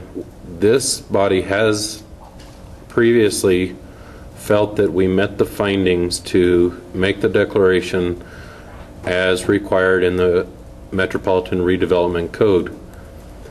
And now we have to try to get ourselves where we don't meet those findings. And that's our goal. So we, come on up, Mr. Harrison. So we don't like the term. We don't like the connotation, especially since there are multiple definitions out there. That's why it's important that Councilor Moronis made a point that, you know, we're using a very specific definition, and that's the one that we felt we had the findings to meet. And so we're just trying to be realistic with what is downtown and make the improvements to get us out of there. You have the floor. Mr. Chairman, I certainly agree that you're doing everything correctly to meet it. But the very fact that even you discussed the word blight indicates there is some inference on the word blight that is detrimental to the property. All I ask is we quit using it. If we use it in the official documents to get the funding and so forth, because we have to, certainly we have to meet the requirements of the grants and what they have to do with CDBG. I've done more on CDBG than all of you put together in the years I was in the Council of Government. You have to dot the I's and cross the T's. But when you get through with it, You have to go to the realities of where you are. The very fact that you even discussed blight shows that it isn't a pure, clean word, as was kind of inferred. It is a detrimental word as it pertains to property, and I sure don't want it applied to property which I have anything to say about when it isn't necessary to do so. We understand it's absolutely necessary in these documents. All I ask is, let's drop it. Thank you. Any other questions? Questions of any witness? No, sir. No, sir. Councilor Moronis? Thank you, Mr. Meyer. Yeah, I truly do empathize with those comments. We do need it to get this accomplished. There is a negative connotation to that particular word, and that negative connotation is what everybody uses in the real world to function. So hopefully, as was mentioned, it doesn't go anywhere beyond this document, and I believe that to be true with conversations I've had dealing with this issue. And outside of that being the most negative point of contention, this document gives us a tremendous amount of tools that not only this council may be able to use, but future councils over the next couple decades will have at their disposal to debate and determine if it's worth forwarding. Thank you, Mr. Mayor. This time I'll entertain a motion. Mr. Skevrin.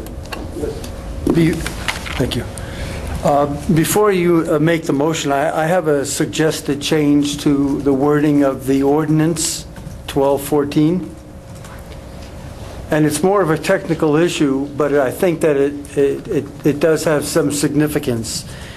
In the now therefore be it ordained, I think that in the language, adopts as its Metropolitan Developed Area Plan, the Silver City Metropolitan Redevelopment Area Plan as attached.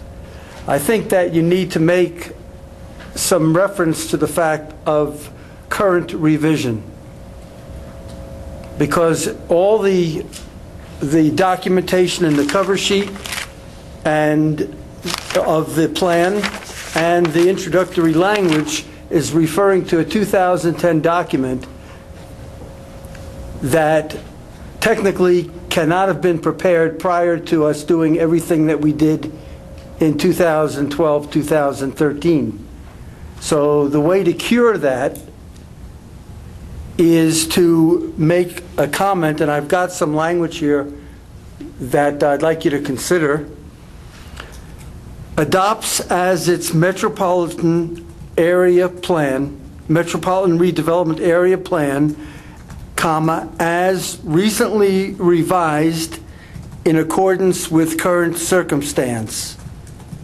Just include that language, and then I think what it does is it makes the 2010 plan the 2012 or 2013 plan, which would then satisfy the requirement that the plan be prepared, not just adopted, but prepared after the designations that you've already done. Could we just put at the end of that where the comma is, as dated 1/15/2013? No, because you're adopting the cover sheet adopts the 2010 plan, and it keeps mentioning a 2010 plan that you're bringing that was prepared in 2010, and the law says you can't prepare the plan until after you've done the steps that we did this year. So to make the plan subsequent to the things that by law we were supposed to do, we need to say that it was revised and that it was done after the designation. Some language like that.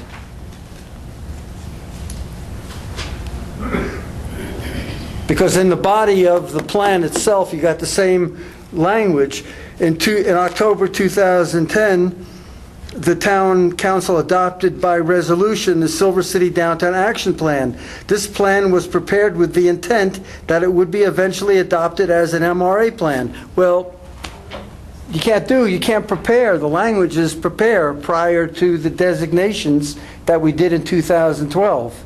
So I'm saying it's okay to leave the plan the way it is as long as the ordinance speaks to that issue, that the plan in its final form was adopted after we did the necessary statutory steps.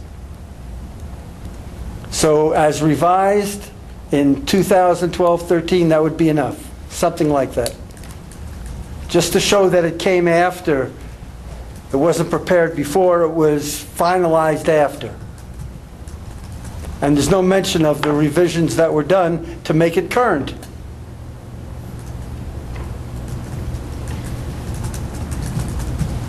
Okay, Councilor Bedison. So, can we just say adopts as its Metropolitan Redevelopment Area Plan, the Silver City Metropolitan Redevelopment Area Plan as recently revised? Yes. And without all the rest of that? Yeah, that's fine. Yeah. So, as revised subsequent to the designation of the redevelopment area. I mean, it's a technical point, but the statute is very clear that says you shall not prepare something prior to you doing these other steps. So I'm trying to make this thing comply with what the law says.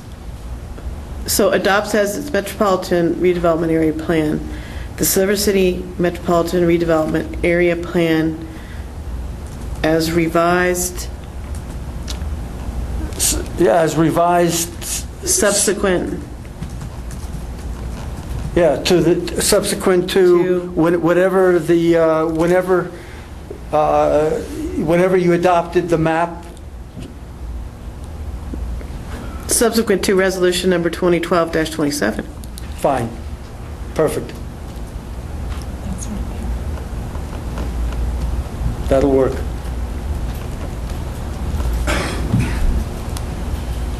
Because that's what you did. Right. That's really what you did. You adopted that plan and you had guidance to revise the 2010 plan to make it current. Now you satisfied the statute, and anybody looking at this 5 years from now will understand that you did everything in the right order. It's kind of redundant. That's only because it says the town council pursuant to its resolution number 2012-27 and after having conducted a public hearing,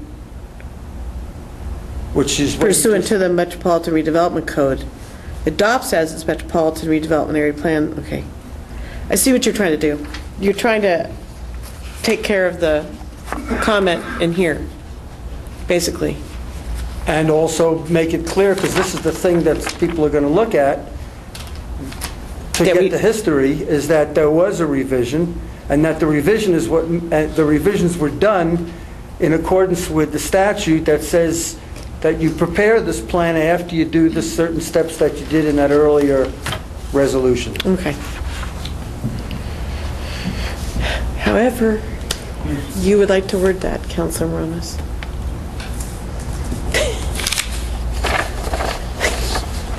Mr. Mayor. I move for approval of ordinance number 1214, an ordinance making certain findings and determinations pursuant to the New Mexico Metropolitan Redevelopment Code and approving the Silver City Metropolitan Redevelopment Area Plan with the addition to number 1 under now therefore be it ordained by the council that the Town Council, pursuant to its resolution number 2012-27, and after having conducted a public hearing pursuant to the Metropolitan Redevelopment Code, adopts as its Metropolitan Redevelopment Area Plan the Silver City Metropolitan Redevelopment Area Plan as recently revised subsequent to resolution number 2012-27, as attached hereto as Exhibit A and incorporated herein. Mr. Mayor, I second the motion as stated. There's a motion and a second to approve ordinance number 1214 as amended. Is there any other discussion? No, sir. There's a motion and a second and no further discussion to adopt ordinance number 1214 as amended.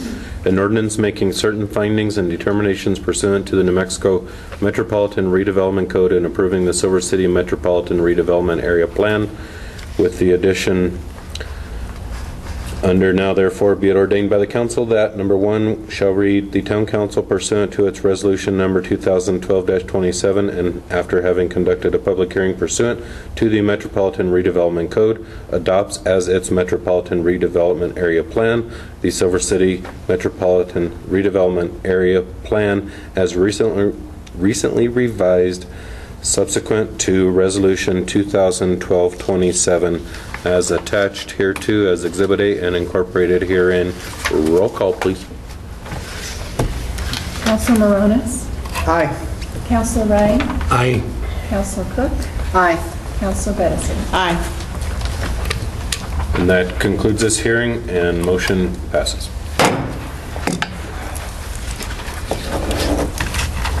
Next item on the agenda is a consent agenda of 5 items.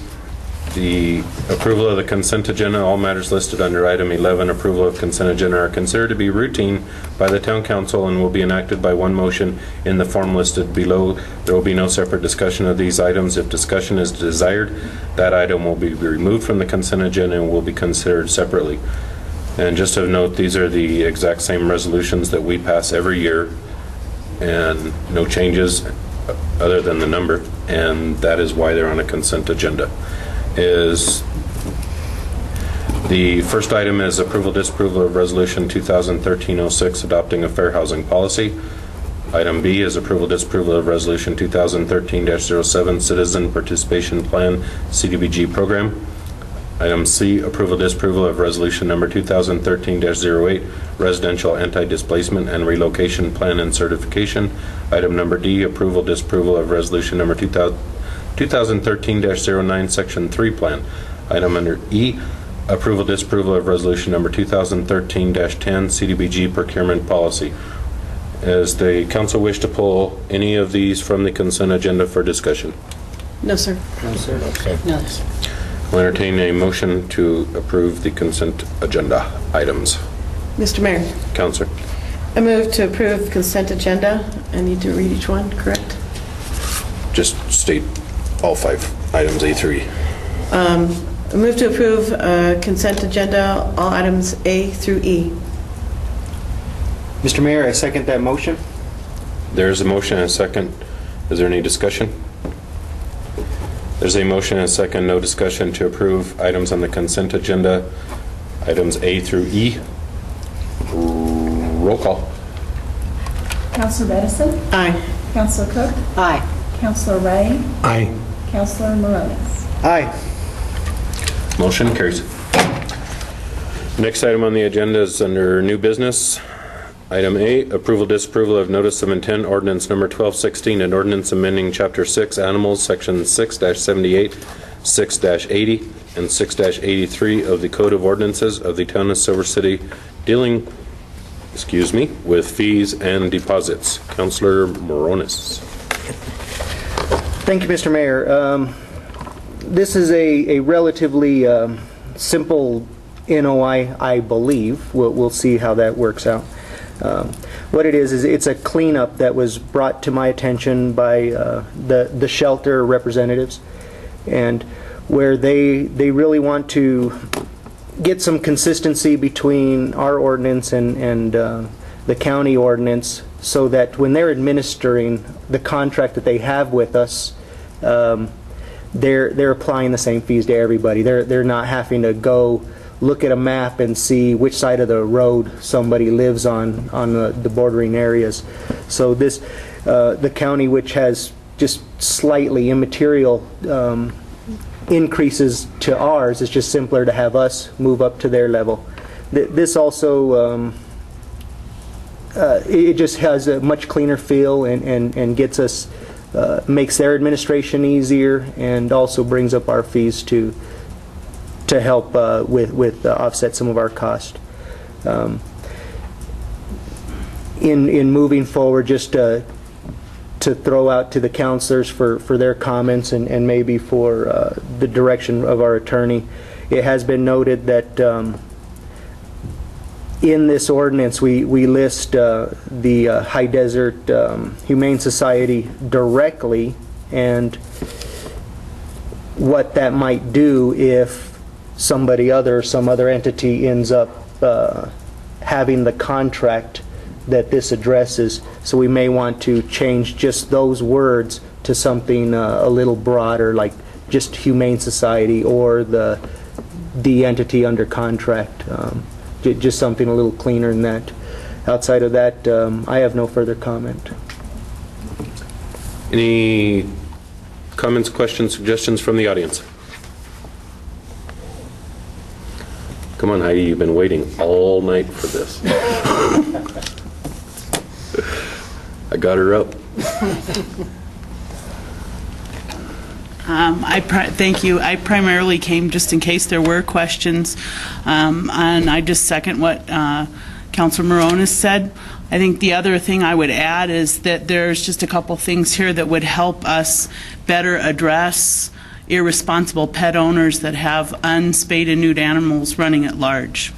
It would just give us a little better opportunity to address those situations without making any huge major changes.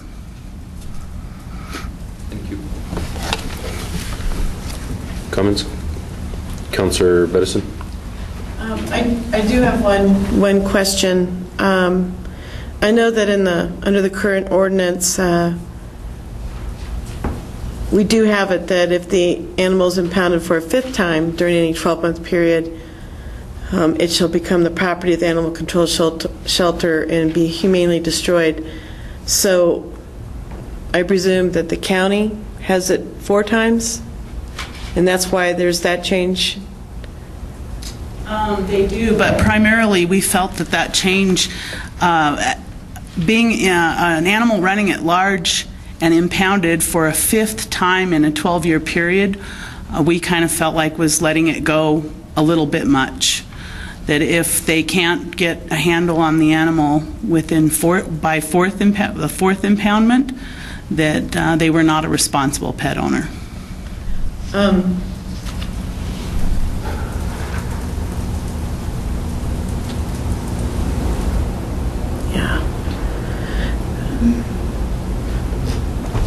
Having recently lost a pet, I knew that was the reasoning behind that suggestion. I think it's just because I feel that it's not the dog's fault or the pet's fault. It is the owner. So I would like personally at this point to see the impound fee go up pretty darn high to really make it so that it would make it a significant jump to when they go to a 4th time, rather than the animal becoming the property. But at the same time, it does provide the animal with the opportunity to find a home where the owner is a better pet owner. So I guess I just I'm kind of torn right now. I'd like to see either the fee raised high so it's prohibitive that you actually know that when you go from the 3rd to the 4th, it's a pretty high jump in terms of the impound fee to be able to get your animal back, meaning you really got to take care of it this time. On the 4th, at the same time, it does give, like I said, an opportunity for that animal to find a home with a responsible pet owner. So I'm torn at the present time, and it's probably just because I'm a responsible pet owner and I'm. Mr. Mayor, we talked about that briefly as well, and looking at higher fees and even higher fees plus potentially having the animal humanely destroyed. I suspect, and Heidi may disagree or have further comment, I'm guessing if the pet owner is getting to this level of negligence, they're going to walk away from that fee, and they will not be there to pick up the animal and pay a higher fee, and then the shelter's going to have the animal anyways and still do what they need to do. So it might be I would speculate it to be counterproductive to allow a fourth impoundment at a higher fee. And I don't know if Heidi has anything to add, or even if she had a disagreement with that. I think that's pretty much it. We did feel that after the fourth impoundment, there's a point where we see that they won't come pay the fee or won't get their animal back, and that just sort of speeds up the process, because that doesn't necessarily mean the animal is euthanized. It says maybe, but most of the time, if it is an adoptable animal, it would be immediately moved to adoption, and that helps speed up the process. Like I said, it's within a 12-month period. So if they have a fifth running at large and impoundment after a 12-month period, then it starts all over again. Do you have a notion of how many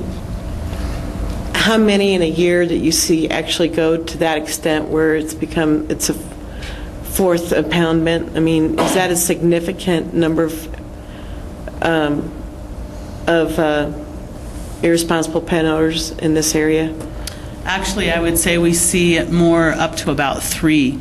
Very rarely do we see it go to a fourth or fifth. Okay, well, that actually makes me feel better, so that it's a rare thing. So that once they get to 3, they pretty much have really been able to realize that they have to do something to really make sure their pet stays within their property. Or relinquish the animal so it can be given to a better home. Thank you, Heidi. It's fine. In addition, we don't want to punish, good pet owners or loving pet owners, and we're not trying to make bad people out of good. I have pets, and I've had them escape from my yard and been to the pound, and I had to go rescue them.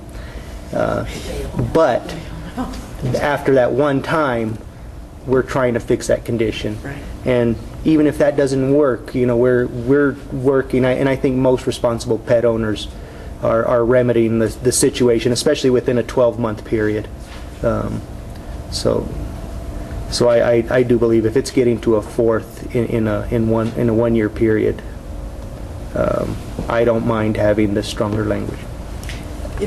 If I may, Mayor, I just want to say that I appreciate the increase in the license fees for intact animals, because I think that will potentially, since the fees for spayed and neutered animals, both cats and dogs, will encourage more people to spay and neuter their animals, so that we don't have more animals going to the shelter. So, thank you. I have a couple of comments, questions, maybe provoke some discussion, and Mr. Scavron may want to help us on this. And I'm taking this out of context because it didn't really occur to me till I'm sitting here looking at it. And item B, again,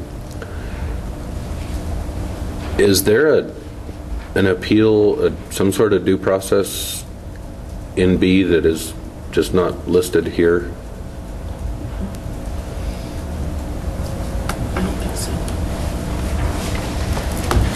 I don't believe so. No, there isn't. Not that I'm aware of. Is that a problem? An opportunity to appeal the impoundment? Yeah. Or have a hearing, or in some manner state a case as to why your dog has been out so often? Should there be? Not necessarily. If the dog is running wild, and you can make laws that make it a stricter liability, that if this is talking about a fourth time, So that's implying, you've had 3 shots at it, and you've not taken corrective action. You can conclude that you forfeited your dog, that there's a willfulness in that 4th occurrence. So, And the impoundment is actually a reaction to a public nuisance. Because basically, this is a nuisance statute. And by saying that if you let your dog go the 4th time, it becomes property not of the town. It becomes property of the entity that is contracted to pick up the animal. If that impoundment, the 4th impoundment, it becomes the property, that could be appealed. You could go to the municipal court or the state court even, saying that you're being deprived of your personal property, and ask for a stay of whatever the shelter is going to do with the animal, but that would not involve the town. because the town already gave the critter to our contractor. Because the town ordinance says that if you do it a 4th time, that the shelter takes ownership. You forfeit ownership. And once you forfeit ownership, it falls under the general policies of the shelter itself. And if their policy, that's what what I had included, I was just sitting there scribbling a little bit. If an animal is impounded a 4th time during any 12-month period, it shall become the property of the animal control shelter. And the language that I included was, and after reasonable attempts to place the animal for adoption may be humanely destroyed. But if they already have a policy that covers, that it goes not to immediate destruction, that it goes to adoption, the owner can come back in and adopt the dog. Right? Isn't that, I mean, that's the ultimate appeal, is to be able to go get your dog back, pay the costs, and adopt the dog. But you forfeited the dog, now you can go and adopt it. So what is, that's much more functional.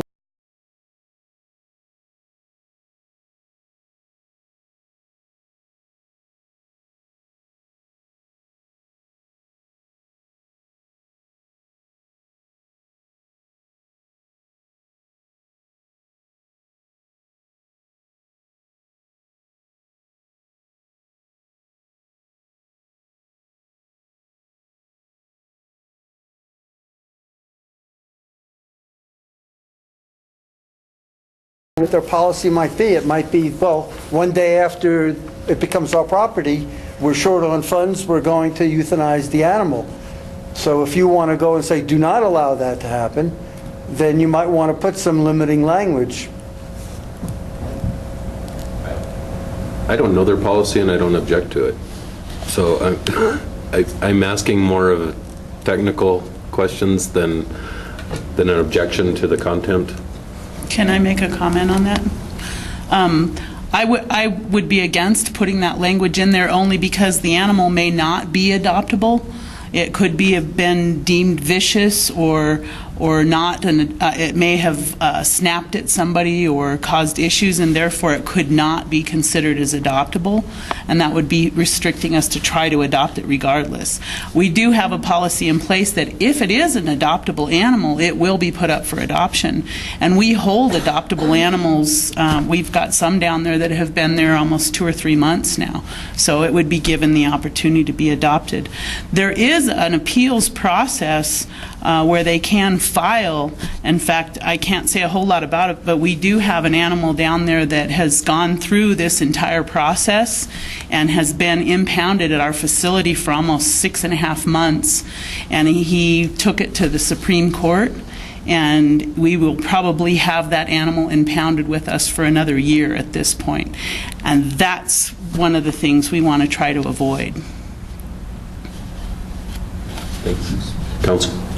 Yeah, I appreciate those comments. They're probably more substantive than mine, but I would rather have this, have this document not address their policy, and allow management, councils, review the policies of any future contractors' policies before we engage them, as opposed to dictating in here what we want. Gives us more flexibility and them more flexibility, and there's recourse and ways of addressing those policies through the contract. The next is on 680C. At some point, High Desert Humane Society got a new acronym, but I think we need to go with what you talked about at the beginning and put in town contractor or animal control contract. I'm thinking the contracted animal shelter in this regard, and this would be the only under that. This is the section that would go into our ordinance. I think having them listed as the whereases is appropriate because they are the current contractor whose information was instrumental in creating this document. But under section 680C, I would suggest if the council, unless the council has other alternatives, just have contracted animal shelter there. Councilor? I would just suggest under the second whereas is say, I guess it's kind of implied, but stating more specifically that it currently contracted, that the High Desert Humane Society is currently contracted, just to set the whereas so that future councils will know that that was the current contractor at the time. And that kind of sets it up so that... You're talking the second whereas where it says is contracted? Is the current contractor. Is the current contractor. Yeah. I know it's redundant, but it's just... Is contracted is as of the date this is voted on and approved and signed. Right, I know. I was just trying to be more similar to a previous thing, being a little redundant, but okay. Councilor Cook, did you have? Well, I had a little concern about people. If somebody goes and bails their dog out of jail 4 times, they do love it.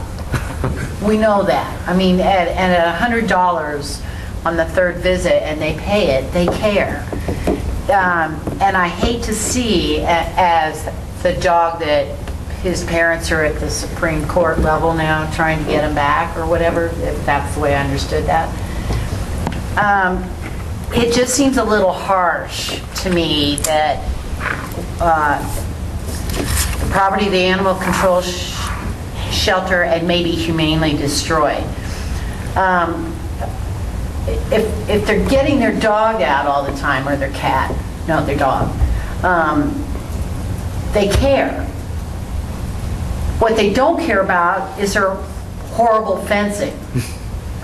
And I have a horrible fence right now, and but I don't have an animal. And it just concerns me that there are actually people out there that care. It's their darn fencing. And I don't like to see them punished. I mean, they could be very good pet owners, except they might be bad carpenters. Or we also know dogs love jumping, dogs love digging. You know, there are dogs out there that are escape artists. And some dogs just don't care that that's home sweet home for them. They wander, you know, a breed or whatever. But if their parents are bailing them out all the time, they care.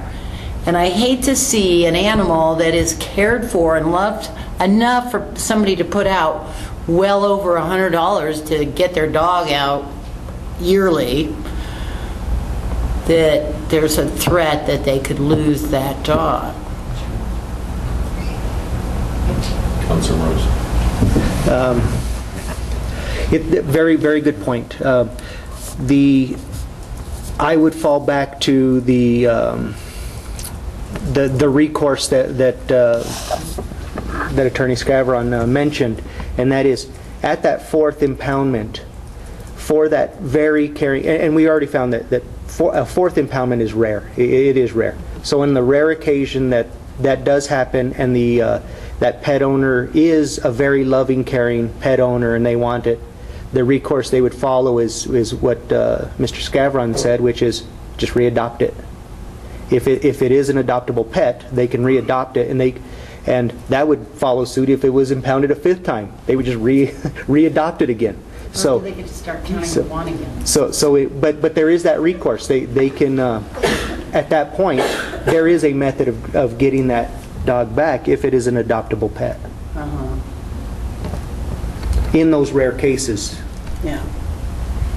Yeah, very rarely do we see it go to 4th or 5th impoundment. The reason we wanted to see that dropped was that would sort of speed up the process of giving us control of saying, okay, you're at this limit, you know, what action are you going to take? Because our stance is, if you're not taking the steps to repair your fence and your dog is running at large, then you really don't care that much about the dog, because that's putting it out on the street where it could be hit by a car or be injured. And so our push is, if you really care about the animal, then take care of your fence or whatever it is you need to do to contain the animal. I think the other thing we see is, on the rare occasion that they do go to a 4th or 5th impoundment, one of the issues is that it's not necessarily spayed or neutered. And this gives us a little more control over that. We can adopt the animal back. By the time it's reached the 4th or 5th impoundment, the fees along with the adoption or with the impoundment, generally it is cheaper for you to adopt the animal back, and at that point we have control of the animal and we will spay and neuter it and make sure it's completely vaccinated properly and licensed properly when they get it back. And then, if it's running at large, at least it's not populating running at large. A part of our whole intention behind this is we want to reduce the euthanasia rates. And to start reducing that, we've got to start controlling some of the animals that are running around and continuing to cause the large numbers. I think it's important that we not forget, and Mr. Scavron brought this up, is this is a nuisance ordinance. You know, if the town has declared previously that dogs running large all over town is a nuisance and a danger to the health, safety, and welfare of the town and its inhabitants. So I think your comments were great for provoking debate. I think we have to look at what we're truly trying to abate is a nuisance. And in doing so, the fact that 4 is rare, 5 is really rare, the fact that they have an opportunity to readopt, the fact that having them readopt gives you a chance for the spay and neuter issue. I think these are good changes. And I think this NOI going forward, I mean, for one, it's going to sit out there for a while and people can comment. And this process opens that discussion period up, is what we're doing tonight. So I think it's good work, Counselor, and I hope we have an affirmative vote and open the discussion tonight. Any other comments, questions? Councilor Morones? Mr. Mayor, I don't want to take credit for this because it was their good work. I just happened to be the person asked. That being said, I move for approval of Notice of Intent Ordinance Number 1216, an ordinance amending Chapter 6 Animals, Section 6-78, 6-80, and 6-83 of the Code of Ordinances of the Town of Silver City, dealing with fees and deposits, with one change, and that is under Section 6-80C. The last word, HSDS, which was incorrectly done anyways, to be changed to the contracted animal shelter.